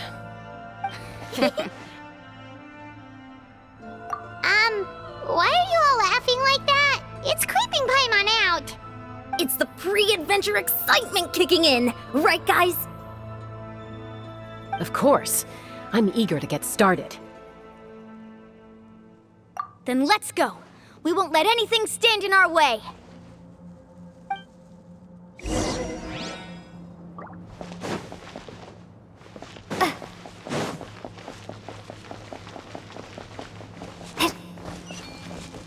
Seems like the road ends here. How should we get across? As a professional trainer, I think you could stand to build up your endurance, Paimon. Professional trainer?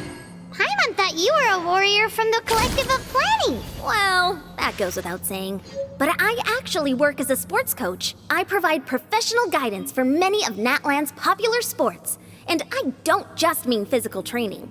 I design nutrition plans as well. Ah, so basically no sugar, no soft drinks, no grilled meat. Yeah, we'll be here all day if you list them out one by one. It's much faster to just focus on what's good for you. Such as? Vegetable juice.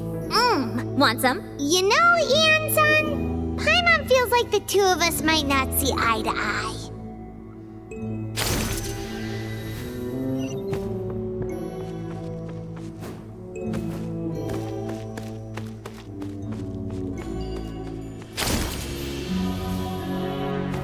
Those guys look familiar. We've fought them before. Let's go. Show no mercy.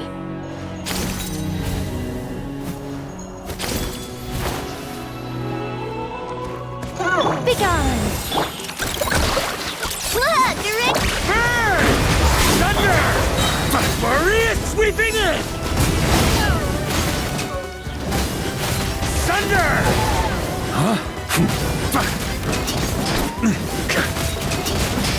Thunder! On me.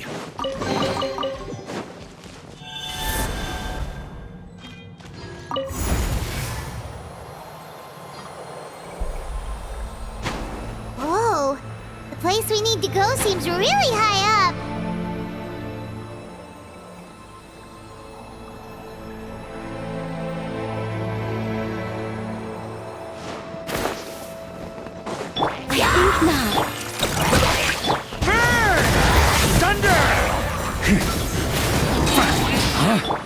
Flash attack! Prepare to be blown away!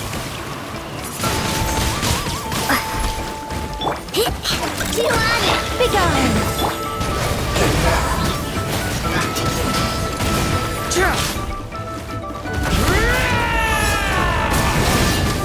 Thunder!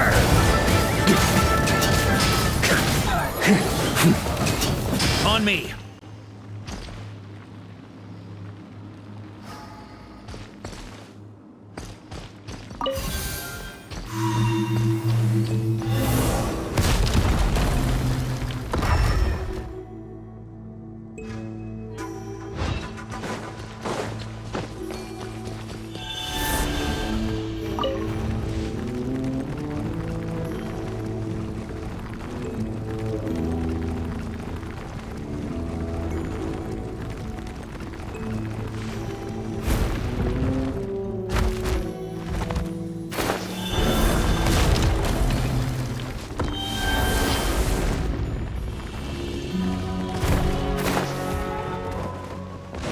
I think not.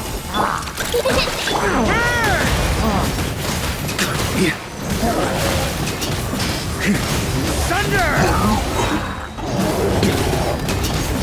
Maria sweeping in! Such defiance. Look!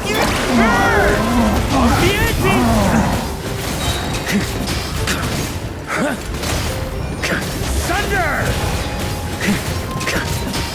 Charge! Thunder! On me.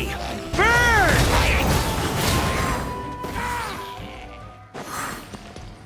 Yeah.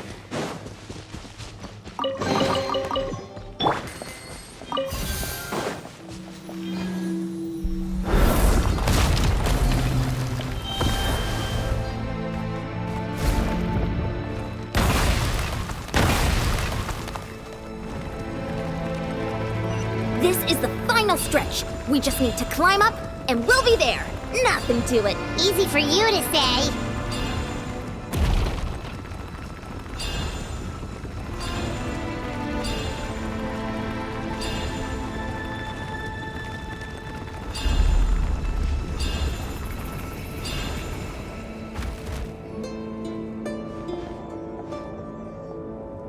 This must be the entrance the Pyro Archon told us about. The one ripped open by the Abyss. Yes.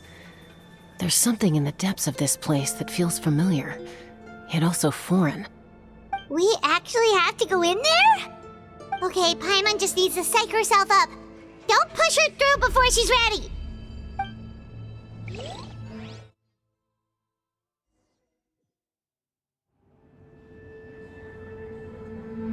Hey! You don't have to drag Paimon! You're pulling too hard!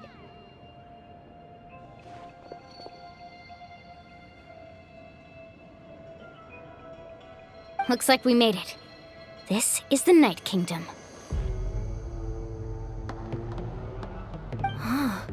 It looks so different from what I imagined in the stories. That overflow of energy is probably what trapped Kachina here in the first place. From this point forward, everything we know about the real world no longer applies. Anything can happen here. Paimon's more worried about how we're gonna make it out. We obviously can't go back the way we came. Do you see that patch of light on the ground? It's shining down from that fissure in the sky. Oh yeah, right in front of us. So that's coming from up there?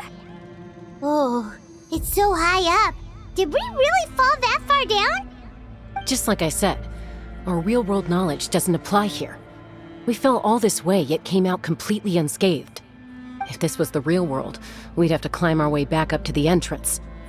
But here, all we have to do is stand underneath the light and offer a prayer.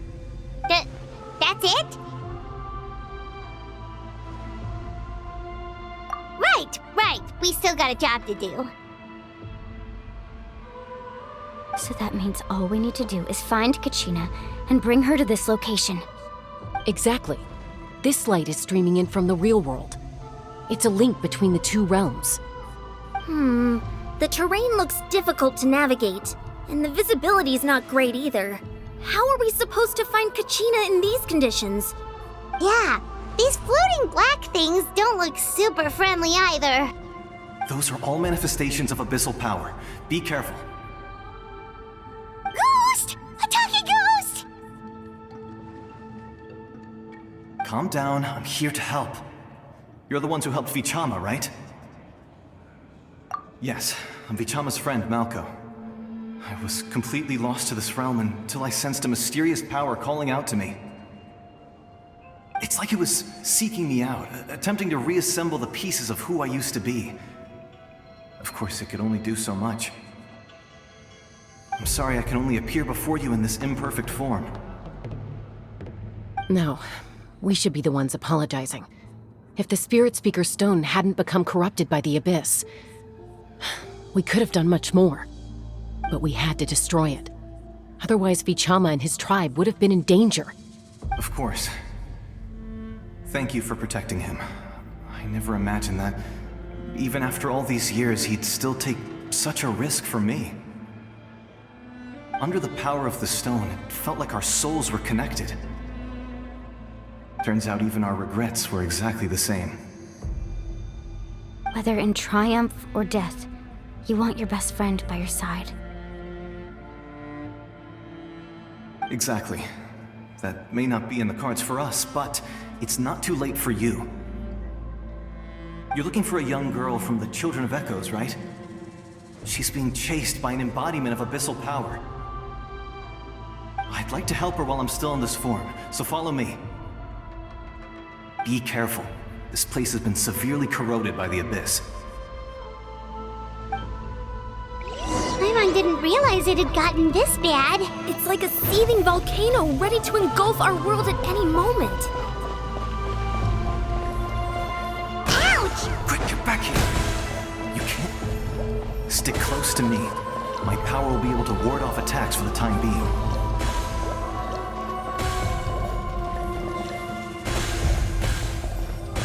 Begone! We won't be able to keep this up. Let's try another route. This way.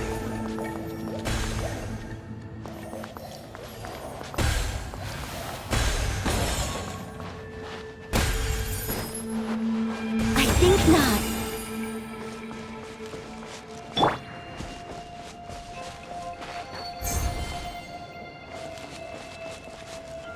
Not good. More monsters. We shouldn't waste our time on them.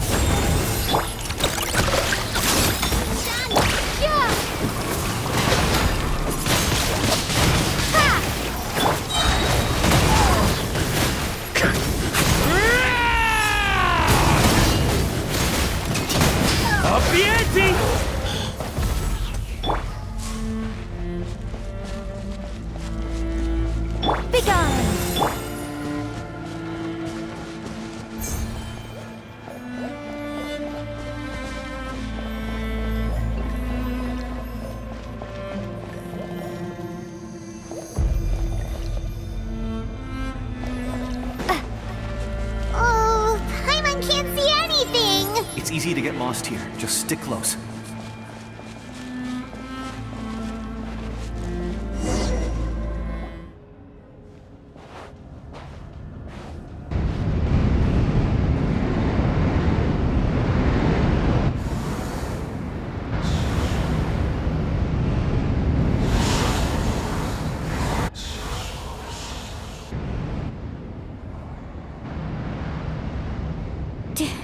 Did you hear that? What? Never mind. It was probably just my imagination. Don't scare Paimon like that! I heard it too. It was a voice from the abyss. What did it say? Doesn't matter. It certainly doesn't harbor good intentions.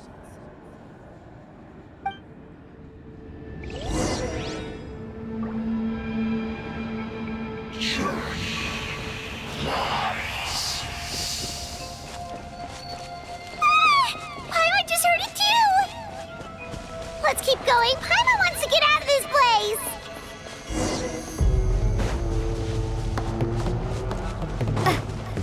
Hey, wrong way! Get back here! Huh?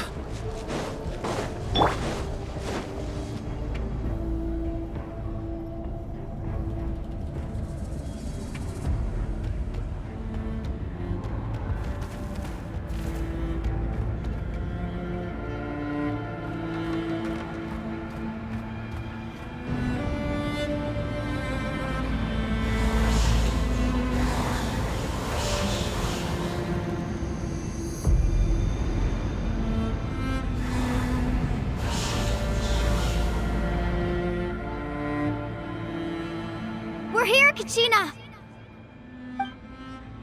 Honey? You made it! Looks like our reunion will have to wait until we take care of these monsters. Good idea. Let's go!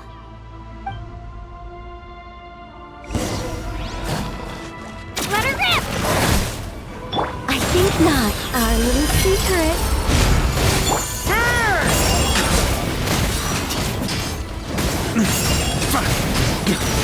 A worthy adversary.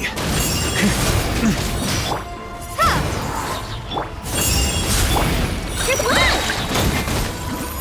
Right here.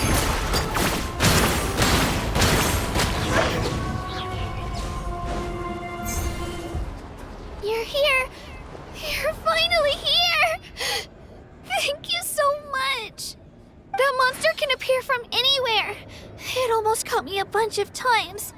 The Wyab's power helped keep me hidden, so I just tried to stay out of sight until you got here. Atta girl. You did so well. And most importantly, you weren't hurt. Should we start heading back then? Actually, I have a request.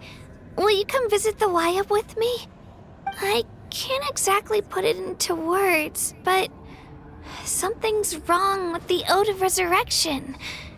And I know it has something to do with the contamination from the Abyss. That was the Pyro Archon's theory as well. Everything we've seen here certainly seems to back it up. In the Night Kingdom, there are 6 main totem poles representing the Wyab of each tribe. You can think of them like the body of each Wyab. Additional totem poles, like the ones around here, serve as proxies to which the Wyab can extend their consciousness.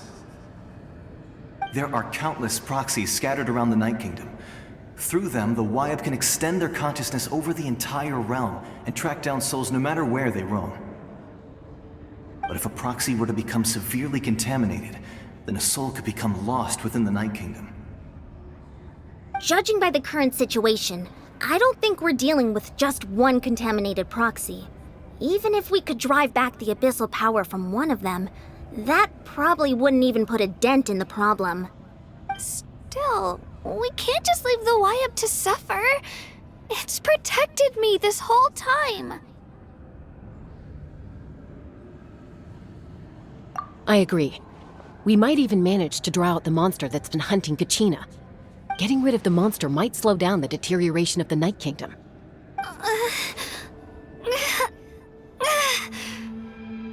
Kachina? What's wrong? Nothing. Just a headache. And that voice again, telling me to abandon the Wyab and leave this place. Maybe we really should leave. Kachina's already been here for too long. No, I'm fine. I don't plan on listening to that nonsense. I can hold on. Just up ahead. I'll lead the way. Besides, I can still fight, so please, Help me out a little longer. Listen to me, Kachina. We'll come with you, but that's because we want to help the Y-Up, not because we have something to prove. You don't have anything to prove either. It's okay if you reach your limit. We'll be there for you. All right, the sooner we get this done, the better. We've already come all this way, so we might as well try to get to the bottom of this. Let's go. This way. I'll stay here and try to stall the Abyss monster. All by yourself? That's too dangerous. It's all right. I may not be as strong as that monster, but I'm definitely more familiar with the area. Besides, I don't have much time left. If you're anything like my friend, I'm sure you're not particularly fond of goodbyes. So go. Achieve your goal, and return to the world where you belong. Thank you for everything. You're a true hero. Thank you. No one fights alone.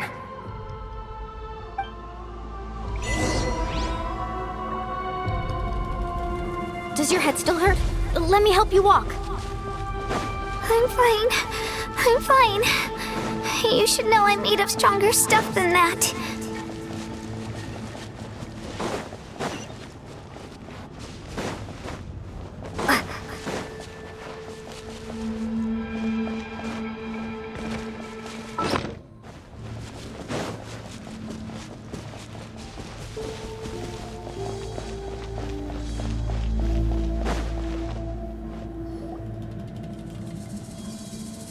Y-Up? Y-Up! I'm back! My friends and I are here to heal you. Y-Up? Can you hear me? Y-Up?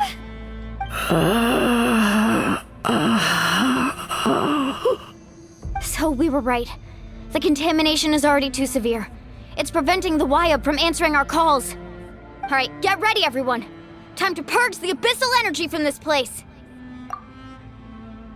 Careful. We've got company. Already? You really think that puny soul could slow me down? Courage in the face of futility is pure folly. He tried to get in my way, so I disposed of him. You killed Malco? He would have dispersed with or without me. Rather than worrying about him, I would urge you to focus on yourself. You may have defeated others of my kind in the past, but underestimate me now, and it will be to your peril. No, the power of the Abyss is intoxicating. The destruction it seeks captivates like a masterful work of art. I strive only for the opportunity to see it up close. I thought this naive little girl was an exception, but it turns out humanity is full of lambs willing to offer themselves up to the slaughter. That is the tragedy of your short lives. You understand nothing of all-encompassing power. Ancient names, pride, friendship, all empty ideas invented to give you a false sense of self-worth. They possess no power at all. The Pyro Archon created those grandiose ideals out of pure selfishness. Anything to avoid sharing power. Anything to avoid handing over the primordial gift to ordinary people like you. Don't believe me? Then ask yourself, why is the Pyro Archon strong beyond measure, while you, Kachina, remain so pathetically weak?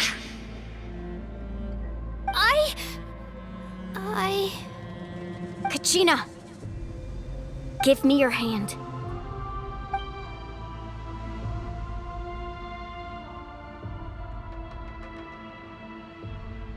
Feel that? I'm right here next to you. Thanks, Moalani. You're right. I have nothing to fear. Because I'm not alone anymore. You're right. Maybe comforting ideals don't have any power. But you also couldn't be more wrong. You've never had to work for your own strength, so you will never understand the true source of our power. What? The courage we have to stand before you and not back down? It comes from our friendship. The power lies not in the ideal itself, but in our commitment to upholding that ideal, and in our decision to stand together and fight! Well said! Let's go, Kachina. It shouldn't take more than 2 of us to handle an enemy like this. Sorry in advance, but you deserve what's coming to you! There aren't many in Natlan who can beat us when we're together. It's time he got a taste of that kind of power. From the ashes. Here goes! Clear the area! Carving wave! Surf's up!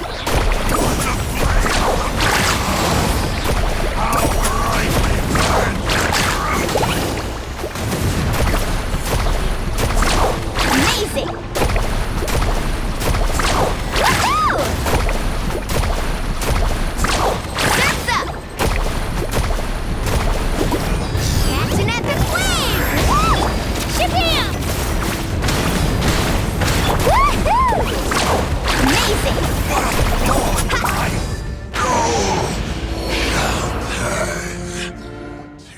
We won! We actually won!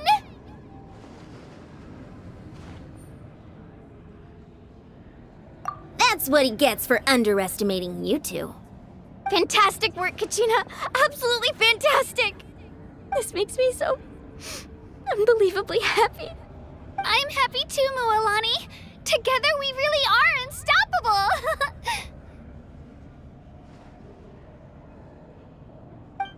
Huh? What's happening?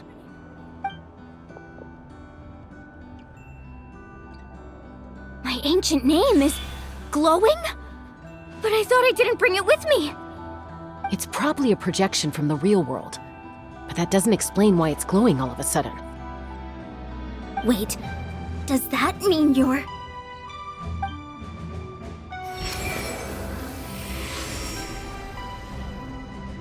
That was a bold move. Diving headfirst into the fire to save your friend, especially in a place so overrun with abyssal corruption. Still, seeing you pull it off was really something. Everything you said was exactly right.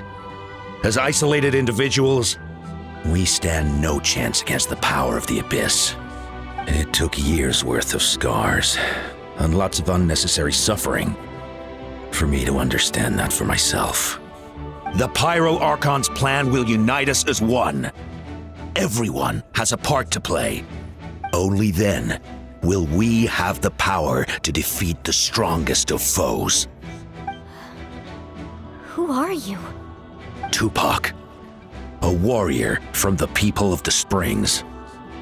I fought against the Abyss during the invasion 500 years ago. I've heard that name before.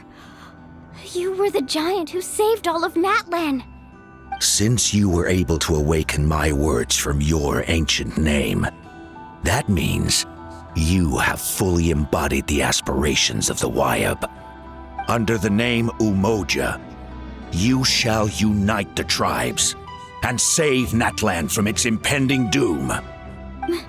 Me? As long as blood still runs through your veins, even the tiniest spark of steel against stone can ignite a flame. Its blaze will become one with the gaze of all Natlan.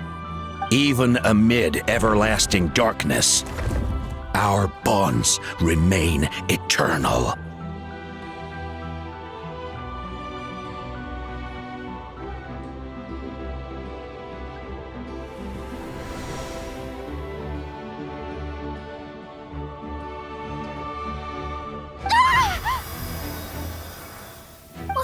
What's wrong, Mualani?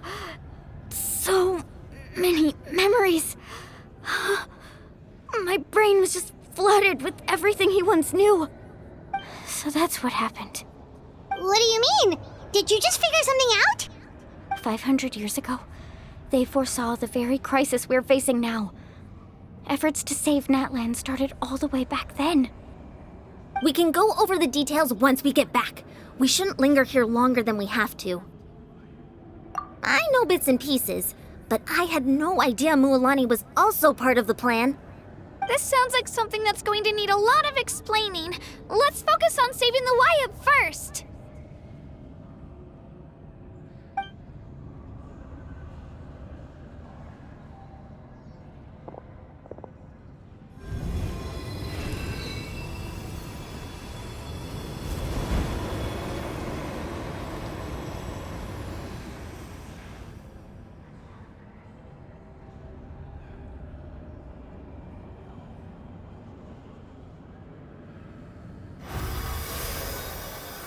Okay, that should be enough. Wyatt? Can you hear me?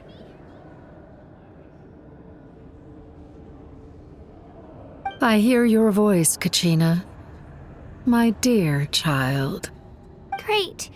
Well then, I'm afraid it's time to say goodbye.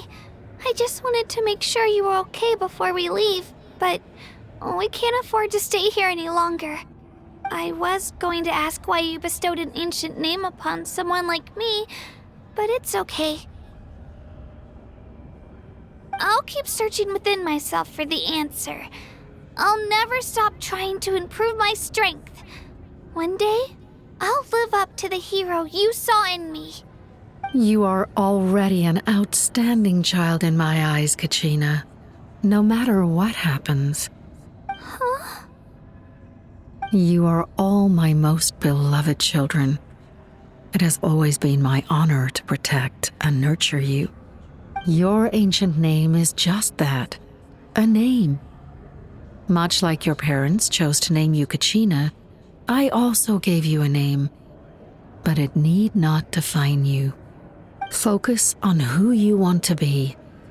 You are already worthy of your name. Now, you need only devote yourself to becoming a better you. The story of your ancient name is for you to continue. Just like your parents, my love for you will never change, no matter what the future holds.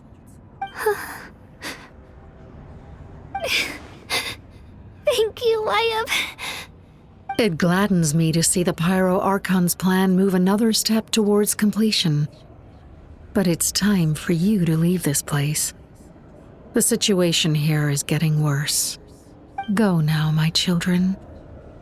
Save Natlan on behalf of all you hold dear. I know we've never met before, Wyatt, but I just wanted to say thank you for encouraging Kachina. It was exactly what she needed to hear. Whoa! What's going on? An earthquake? We're out of time. It's the power of the Abyss. Quick, we need to run!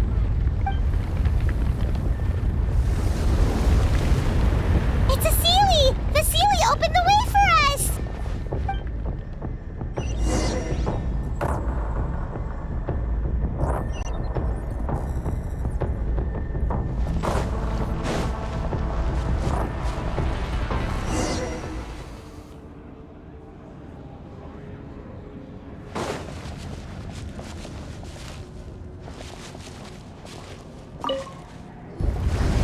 Whoa! What's going on? An earthquake? We're out of time. It's the power of the Abyss. Quick, we need to run!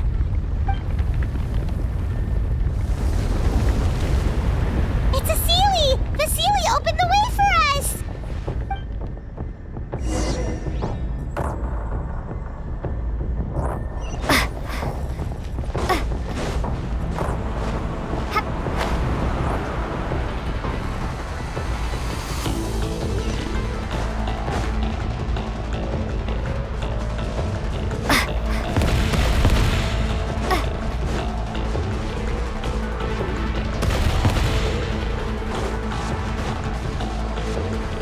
The opening in the sky! It's closing! We need to hurry, or we'll be stuck here.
You've done well.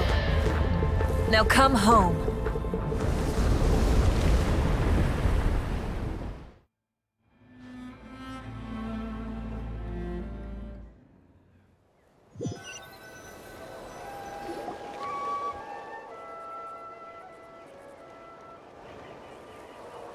We're back!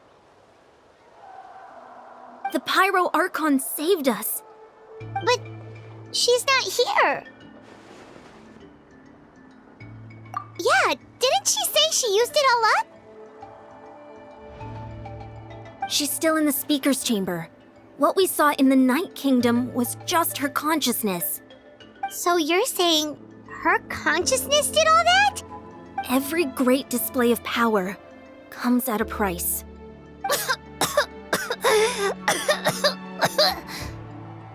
You must feel terrible, Kachina. Just hold on. We'll get you to a doctor soon. Let's get back to the stadium. The Pyro Archon said she'd have a doctor waiting for us. I recommend getting a full checkup, just to make sure no damage gets left behind. Paimon feels okay.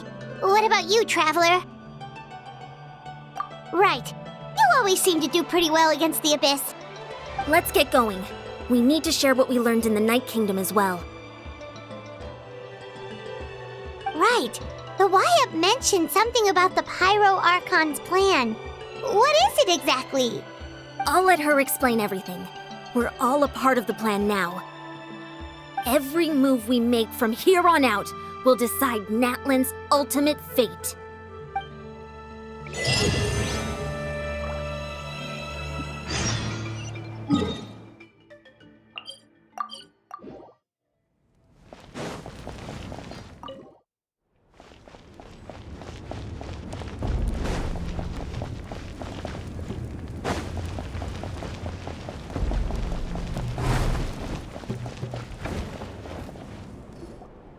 Huh.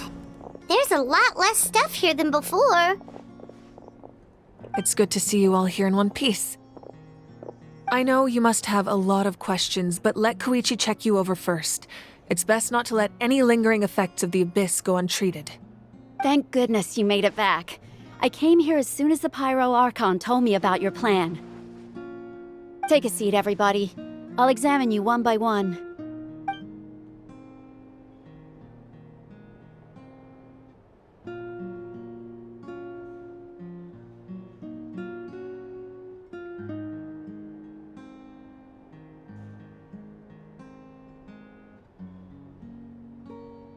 All right, that should do it for now.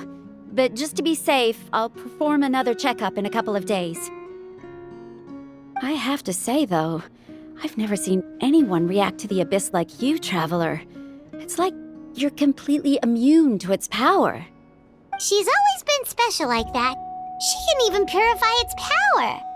Wait, now that you mention it, Paimon doesn't think she's affected either. Given the current situation, that ability will likely play a great role in the events to come. Of course. I still have patients to see, so I'll head out. Thank you, Koichi. All right, all right. We might not see eye to eye, but we both had good intentions. Just give it time. I'm sure we'll figure things out between us one day. Yeah.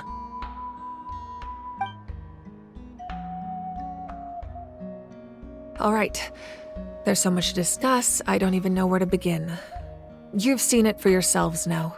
The devastation in the Night Kingdom. I'll get straight to the point. Natlan is on the verge of destruction. It's very possible our nation has less than a year before total devastation. Huh? No. That can't be true, can it? That's right.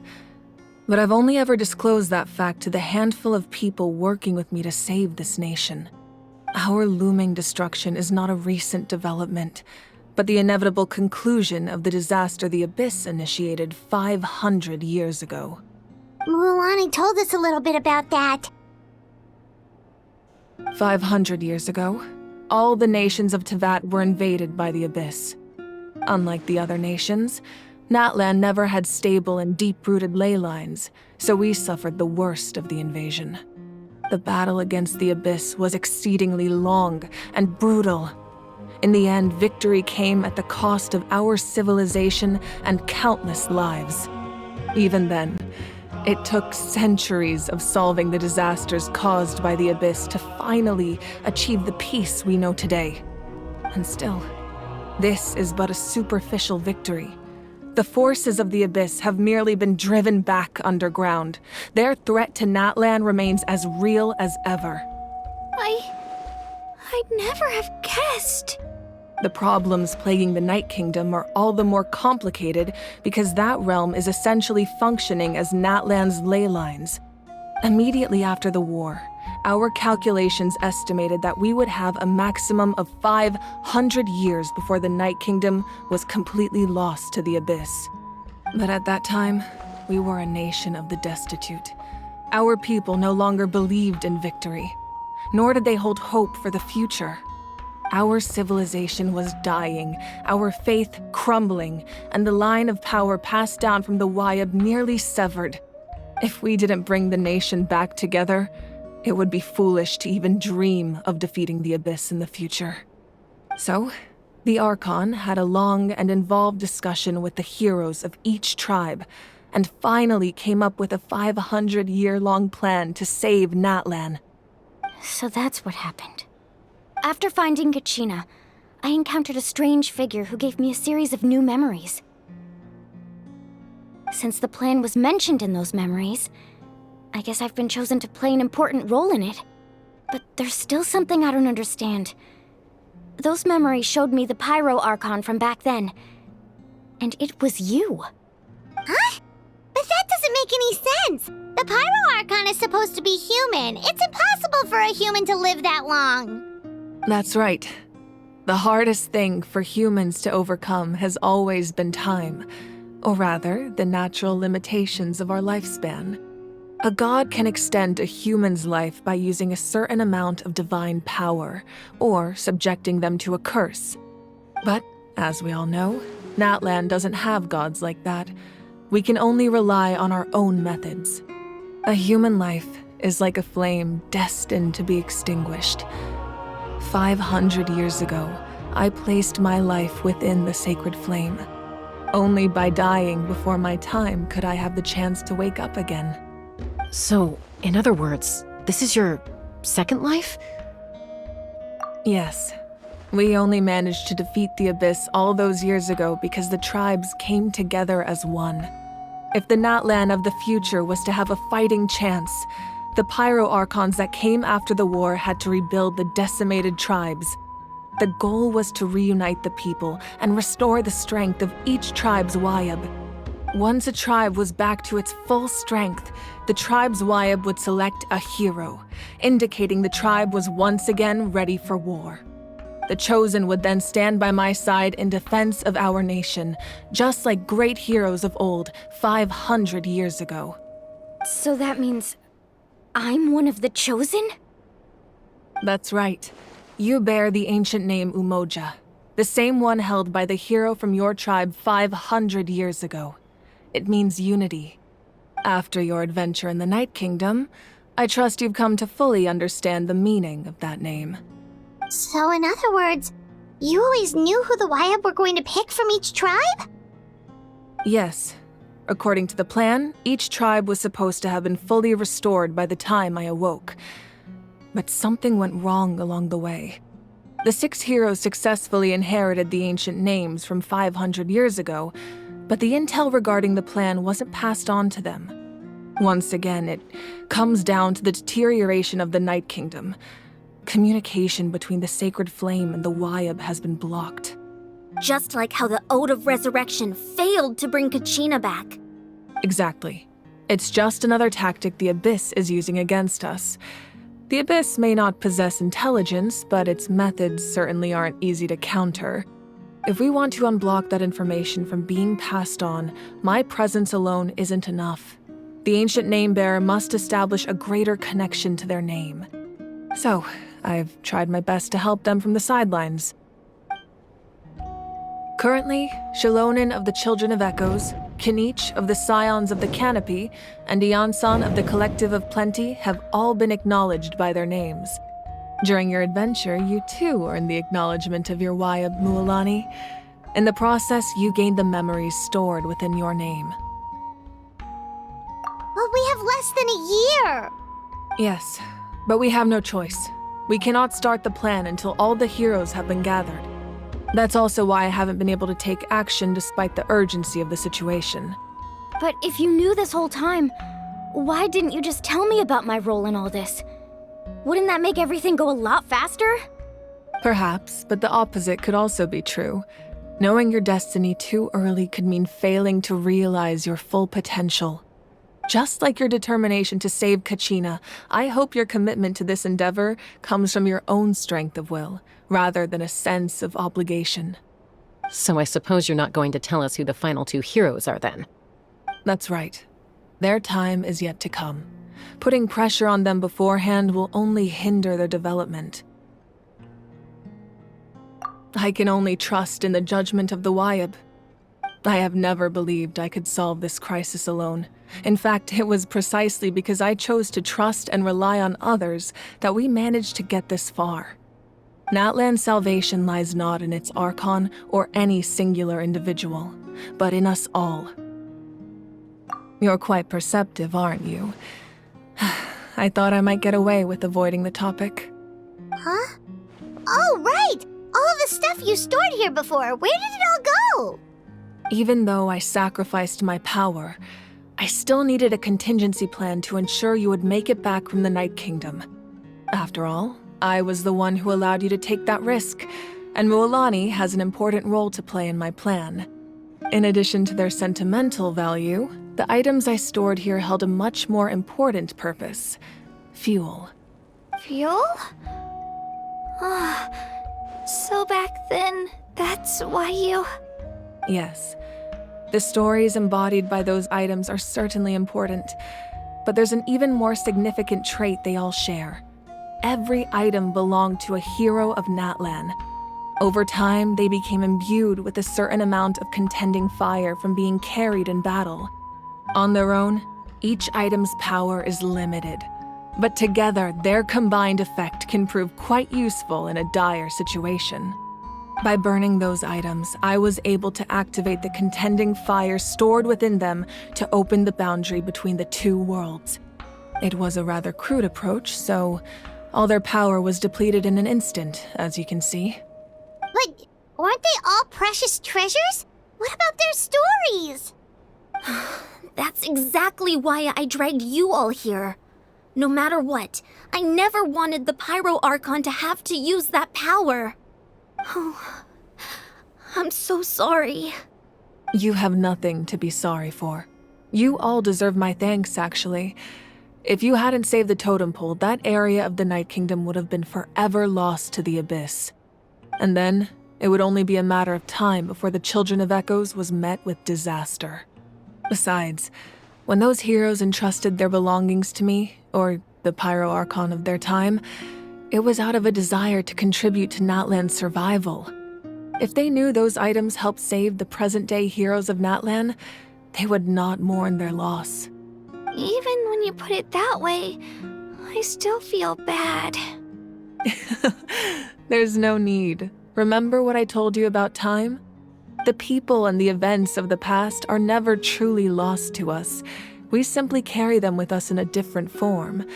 In that sense, we didn't lose anything at all. If you still have regrets, let them fuel your resolve in the battles to come. Your deeds will become new legends and nurture new forms of power just like the items once stored here. Well, we'd still like to return the favor. Well, if that's the case, just treat me to a drink sometime. Now that Kachina has returned, we can finally hold the victory feast and celebrate your team's triumph in the Night Warden Wars. And we could all use the rest, that's for sure. Plus, you'll be able to silence everyone who doubted you once and for all, Kachina. Still, now that I know the danger we're facing, having a victory feast doesn't feel right. Try not to let it get to you. It's important to stay calm. Worrying about it will only affect your judgment. All right, you should head out. I'll join you in a bit.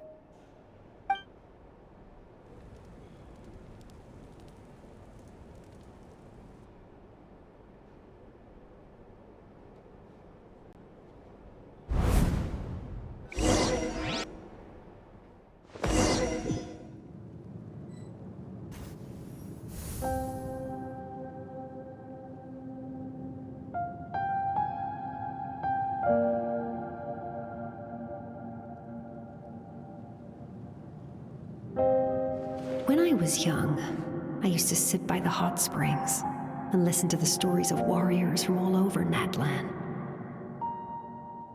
They attract people from all walks of life. Friends come easy here, no matter what tribe you're from. The people of the springs have never claimed the hot springs as their own private property. They are there to bring all hot spring buddies together. It's been really nice, seeing the children of my tribe get older. It's helped me gradually understand the true value of the springs. I've witnessed their energy, their determination, their absolute passion for life. Even when they cause trouble, I never managed to hold on to my anger for long. It's unbelievable how quickly they worm their way back into my good graces. I'm certain Rualani will become a great warrior when she grows up. She possesses infinite potential. I can see it. One day, when I'm no longer in fighting form, I'll come here and tell stories to all the children, just like those warriors did for me. So you better get busy, Pyro Archon, or I'll end up running out of stories.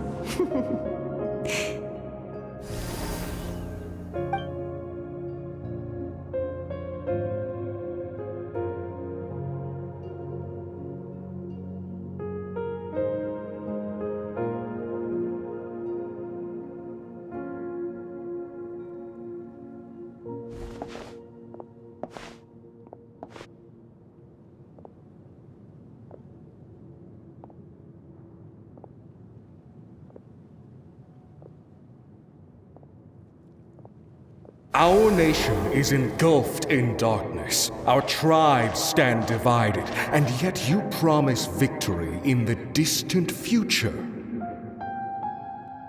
The Abyss is a cunning enemy, one that I faced in battle many times.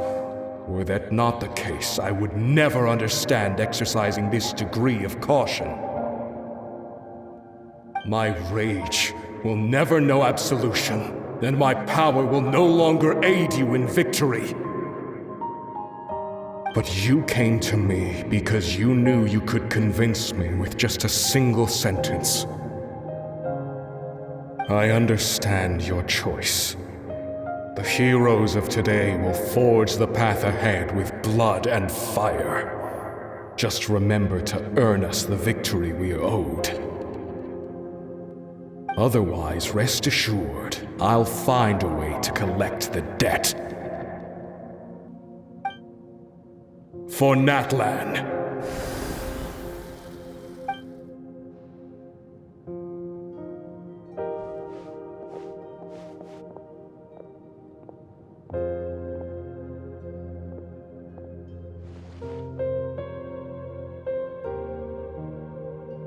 So, you're gonna head 500 years in the future to serve as the Pyro Archon again? But what about the you from right now? You're just gonna die. You can't ask her those questions and expect her to answer, my dear. The decision is hers to make, and she deserves our support. We will do everything we can to rebuild the tribes. Don't you worry. Even across time, we will all do our part to fight for Natlan's future. Yeah, Mom's right. We'll always believe in you, sis. Seriously, though? Dad should be here. Where is he? I imagine He didn't know what to say, so he chose not to come at all. Don't take it to heart, my dear. That's just who he is. Just remember, no matter what happens in the future, we will always love you.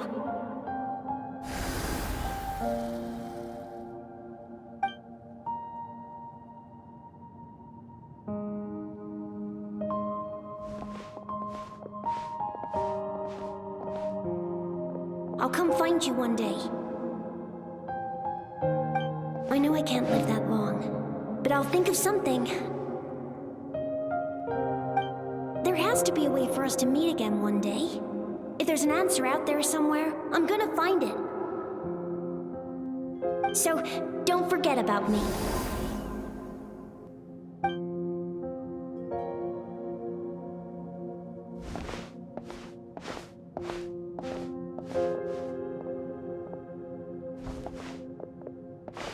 If that's your decision, then you have my full support, Archon.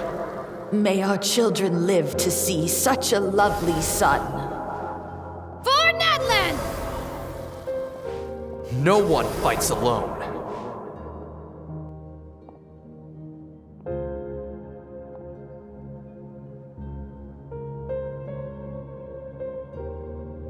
The rules are my legacy. They shall grant us the strength to overcome the next tragedy. War forged the 6 tribes, taught us how to fight, instilled in us what it means to love. Who will be the one to bring this to an end?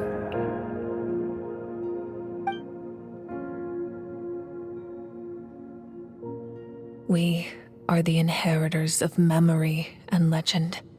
Those who grew alongside sun and wind. Those who forged our own destiny and future. That is Natlan's fire. The lifeblood of our nation.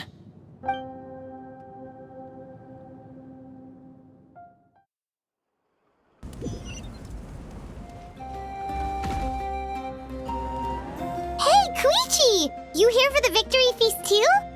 Oh, no. I knew Chaska would be here, so I just came to deliver some medicine. I was about to leave, actually. It's not that I don't want to celebrate Kachina and the others. I'm so glad she made it back. It's just... well, I'll make things awkward if I'm around my sister right now.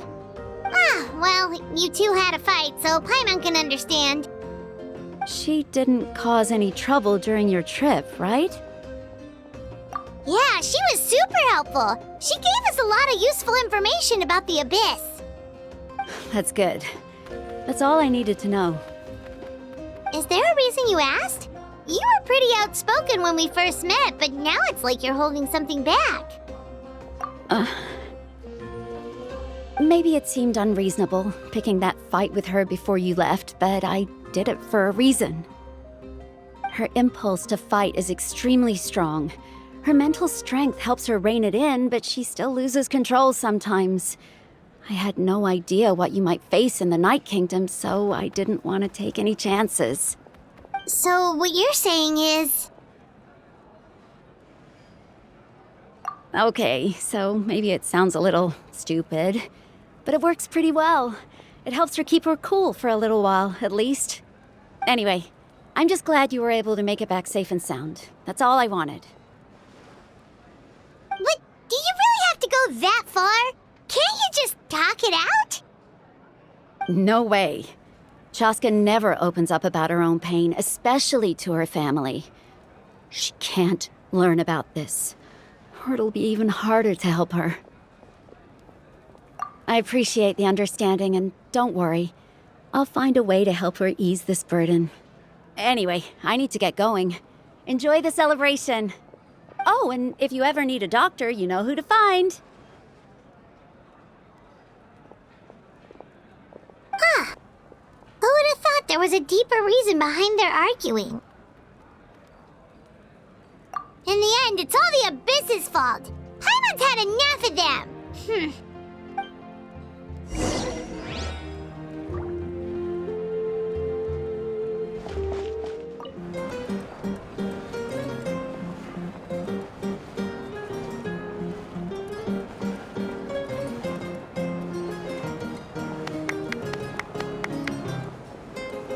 let's give a huge round of applause to our brave young warrior, Kachina!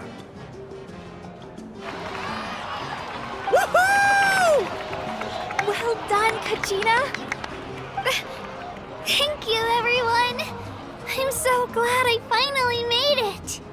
I always knew you could do it. With so much potential at your age, you have a great future ahead of you. You're one to talk. Don't think I didn't know you were the first person to abandon your team. I'll be dealing with you when we get back. I had no choice. My friend invited me. I couldn't just say no. Oh, really? So you weren't just trying to get ahead in the first round? I wasn't, I swear. I just happened to find that bearer injured in the wild, so I stopped to bandage his wounds.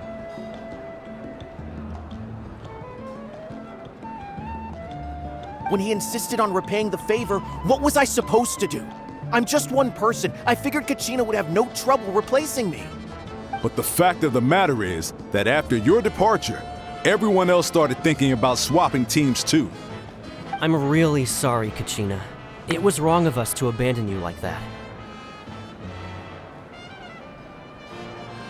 It's amazing that you still made it all the way through to the Night Warden Wars. That's the highest honor.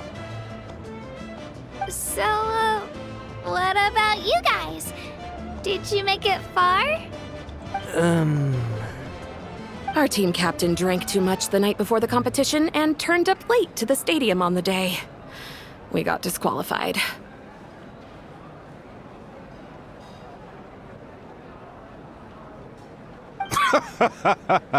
Serves you all right. No sympathy from me. All right. There's no need to be like that, Uncle Pakal. Dear friends, I'd like to say a few words. Firstly, I'm grateful to my friends and our great Archon for helping to bring me back. This traveler and her companion Paimon are some of the strongest people I've ever met. If they were allowed to participate in the pilgrimage, I have no doubt that they'd win the whole thing.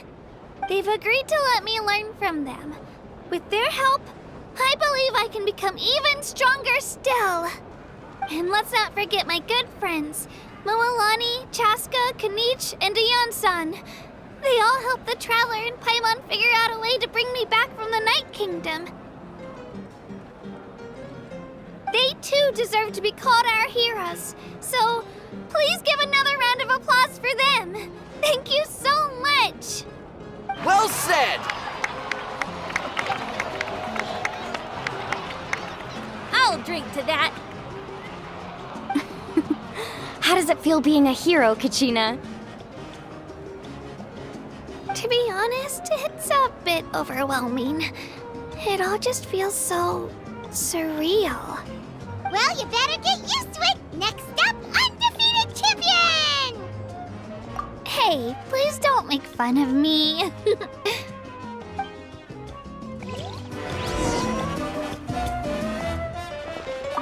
My apologies. I knew more than I let on. Everything comes at a price. And most heroes aren't people who set out to become a hero.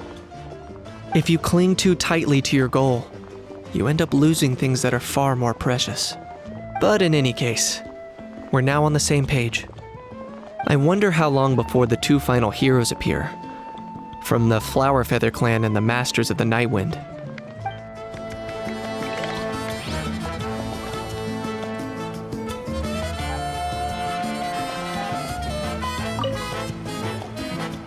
At previous victory feasts, you'd always find me in the crowd singing and dancing.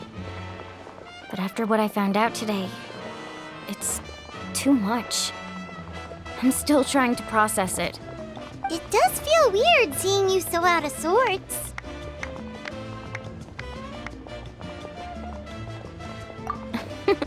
Is this another pearl of wisdom based on your adventuring experience? Well, Paimon agrees with the Traveler. Everyone's come together to celebrate Kachina's achievements. That's gotta be a first. You're right. Kachina looks really happy. And now I'm being the moody one. Enough doom and gloom. Time to shake it off.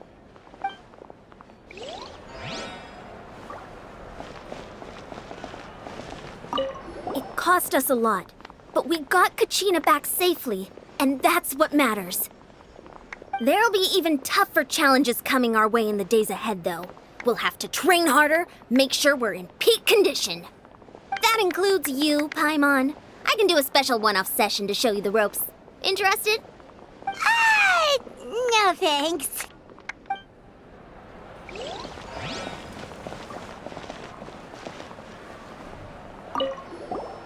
I've been through so much all at once. Everything still kind of feels like a dream. Are you still feeling unwell? Nope, all better now. I told you I bounced back pretty quick, so don't worry about me. I bet you guys must be tired, though.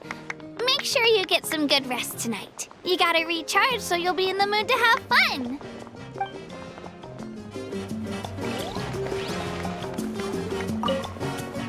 All right, Kachina, let's party!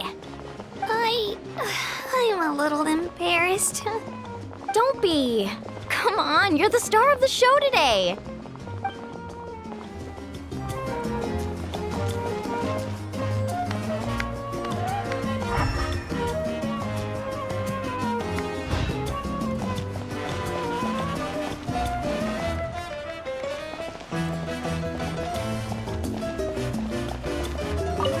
It's rare to meet travelers as strong and brave as yourselves. I raise my glass to you. Anyway, my sister's already gone back to our tribe. She has patients to treat. Oh, we actually ran into her on the way here and, well, Paimon just thinks she really cares about you. Yeah, I'm planning on visiting home myself in a few days. To tell her and the rest of the family that they need to be extra careful. I just hope they take it seriously. The Abyss has likely sensed your arrival in Natlan by now. So exercise caution on your adventures as well.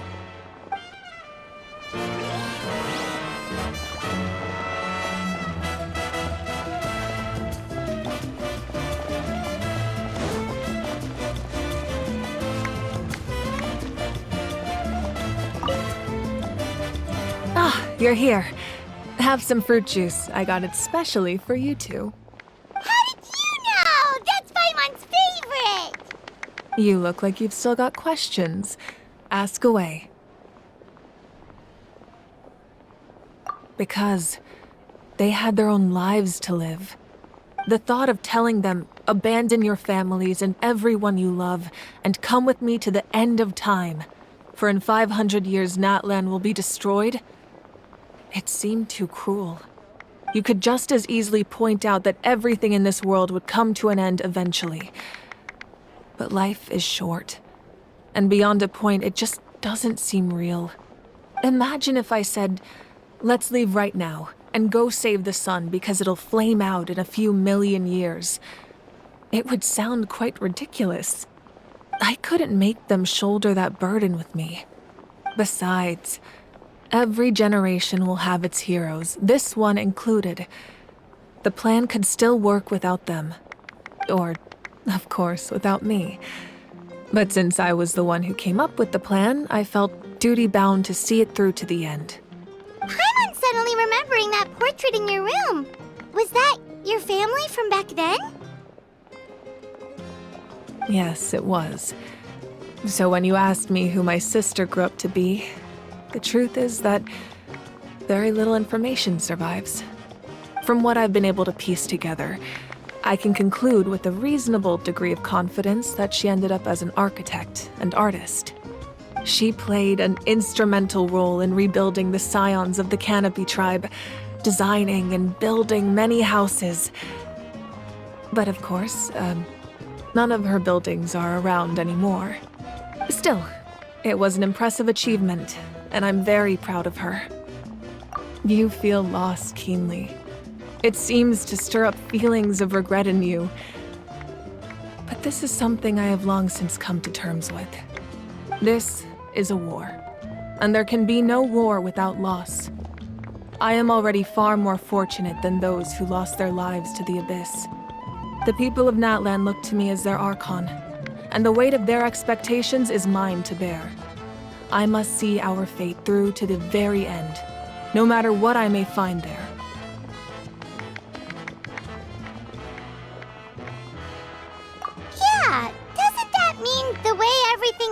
Legends has already been written, including your plan? I suppose, but so what? Don't forget, time takes many forms. The past, present, and future coexist, and all are equally important. Even if the future ends in destruction, there's still no reason to give up on the here and now. And it's precisely because we humans cannot know our fate that we will never give up on our struggle. This is a pivotal moment. We are still 2 heroes short. Well, 3 to be precise. There's one further hero who I'm hoping to get on my side, whatever it takes. Your resistance to the corrupting power of the Abyss is truly remarkable. It would easily make you an all-important figure in the upcoming battle. If you agree to join us, you will not only gain my full support in your journey, but I will also forge a brand new ancient name for you. Ancient names can be forged? They can. Several strict conditions must be met, but if they couldn't be forged at all, then the number of them in circulation would have long dwindled to 0. Possessing an ancient name would mean that your adventures in Natlan are recorded in full. Your stories would be remembered by our people for all the years to come. The Ode of Resurrection may have temporarily lost its power, but still, take this as my personal guarantee that I shall never let you fall. Just like in the Night Kingdom, I will be there for you. That is a promise I will fulfill at all costs. This nation always honors its heroes. Yeah, we can't just ignore the situation here. Wonderful. Then I'll reach out to Shilonen right away. She's the one who will forge the name. We've never forged an ancient name for an Outlander before, but I trust she'll find a way.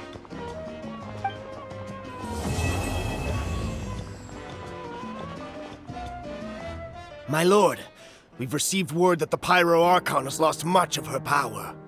Although your injury complicates things, this is most certainly the opportune time to seize the Gnosis. Victory and defeat are rules, not outcomes. I have never taken advantage of an opponent in a time of weakness, and I don't intend to start now. As for you, I must confess, I did not expect that little trick of yours to save the day. No matter how dense the fog, as long as the sun remains, we cannot turn day into night. She could have dispelled it. She simply chose not to. You don't have much time, and you're injured on top of that. What do you plan to do next? I'm beginning to see just how useful you may turn out to be. You heard something from here, didn't you?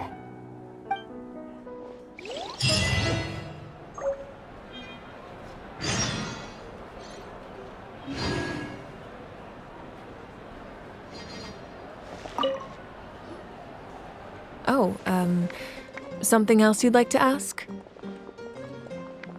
Well, our intel suggests he hasn't made any new movements yet.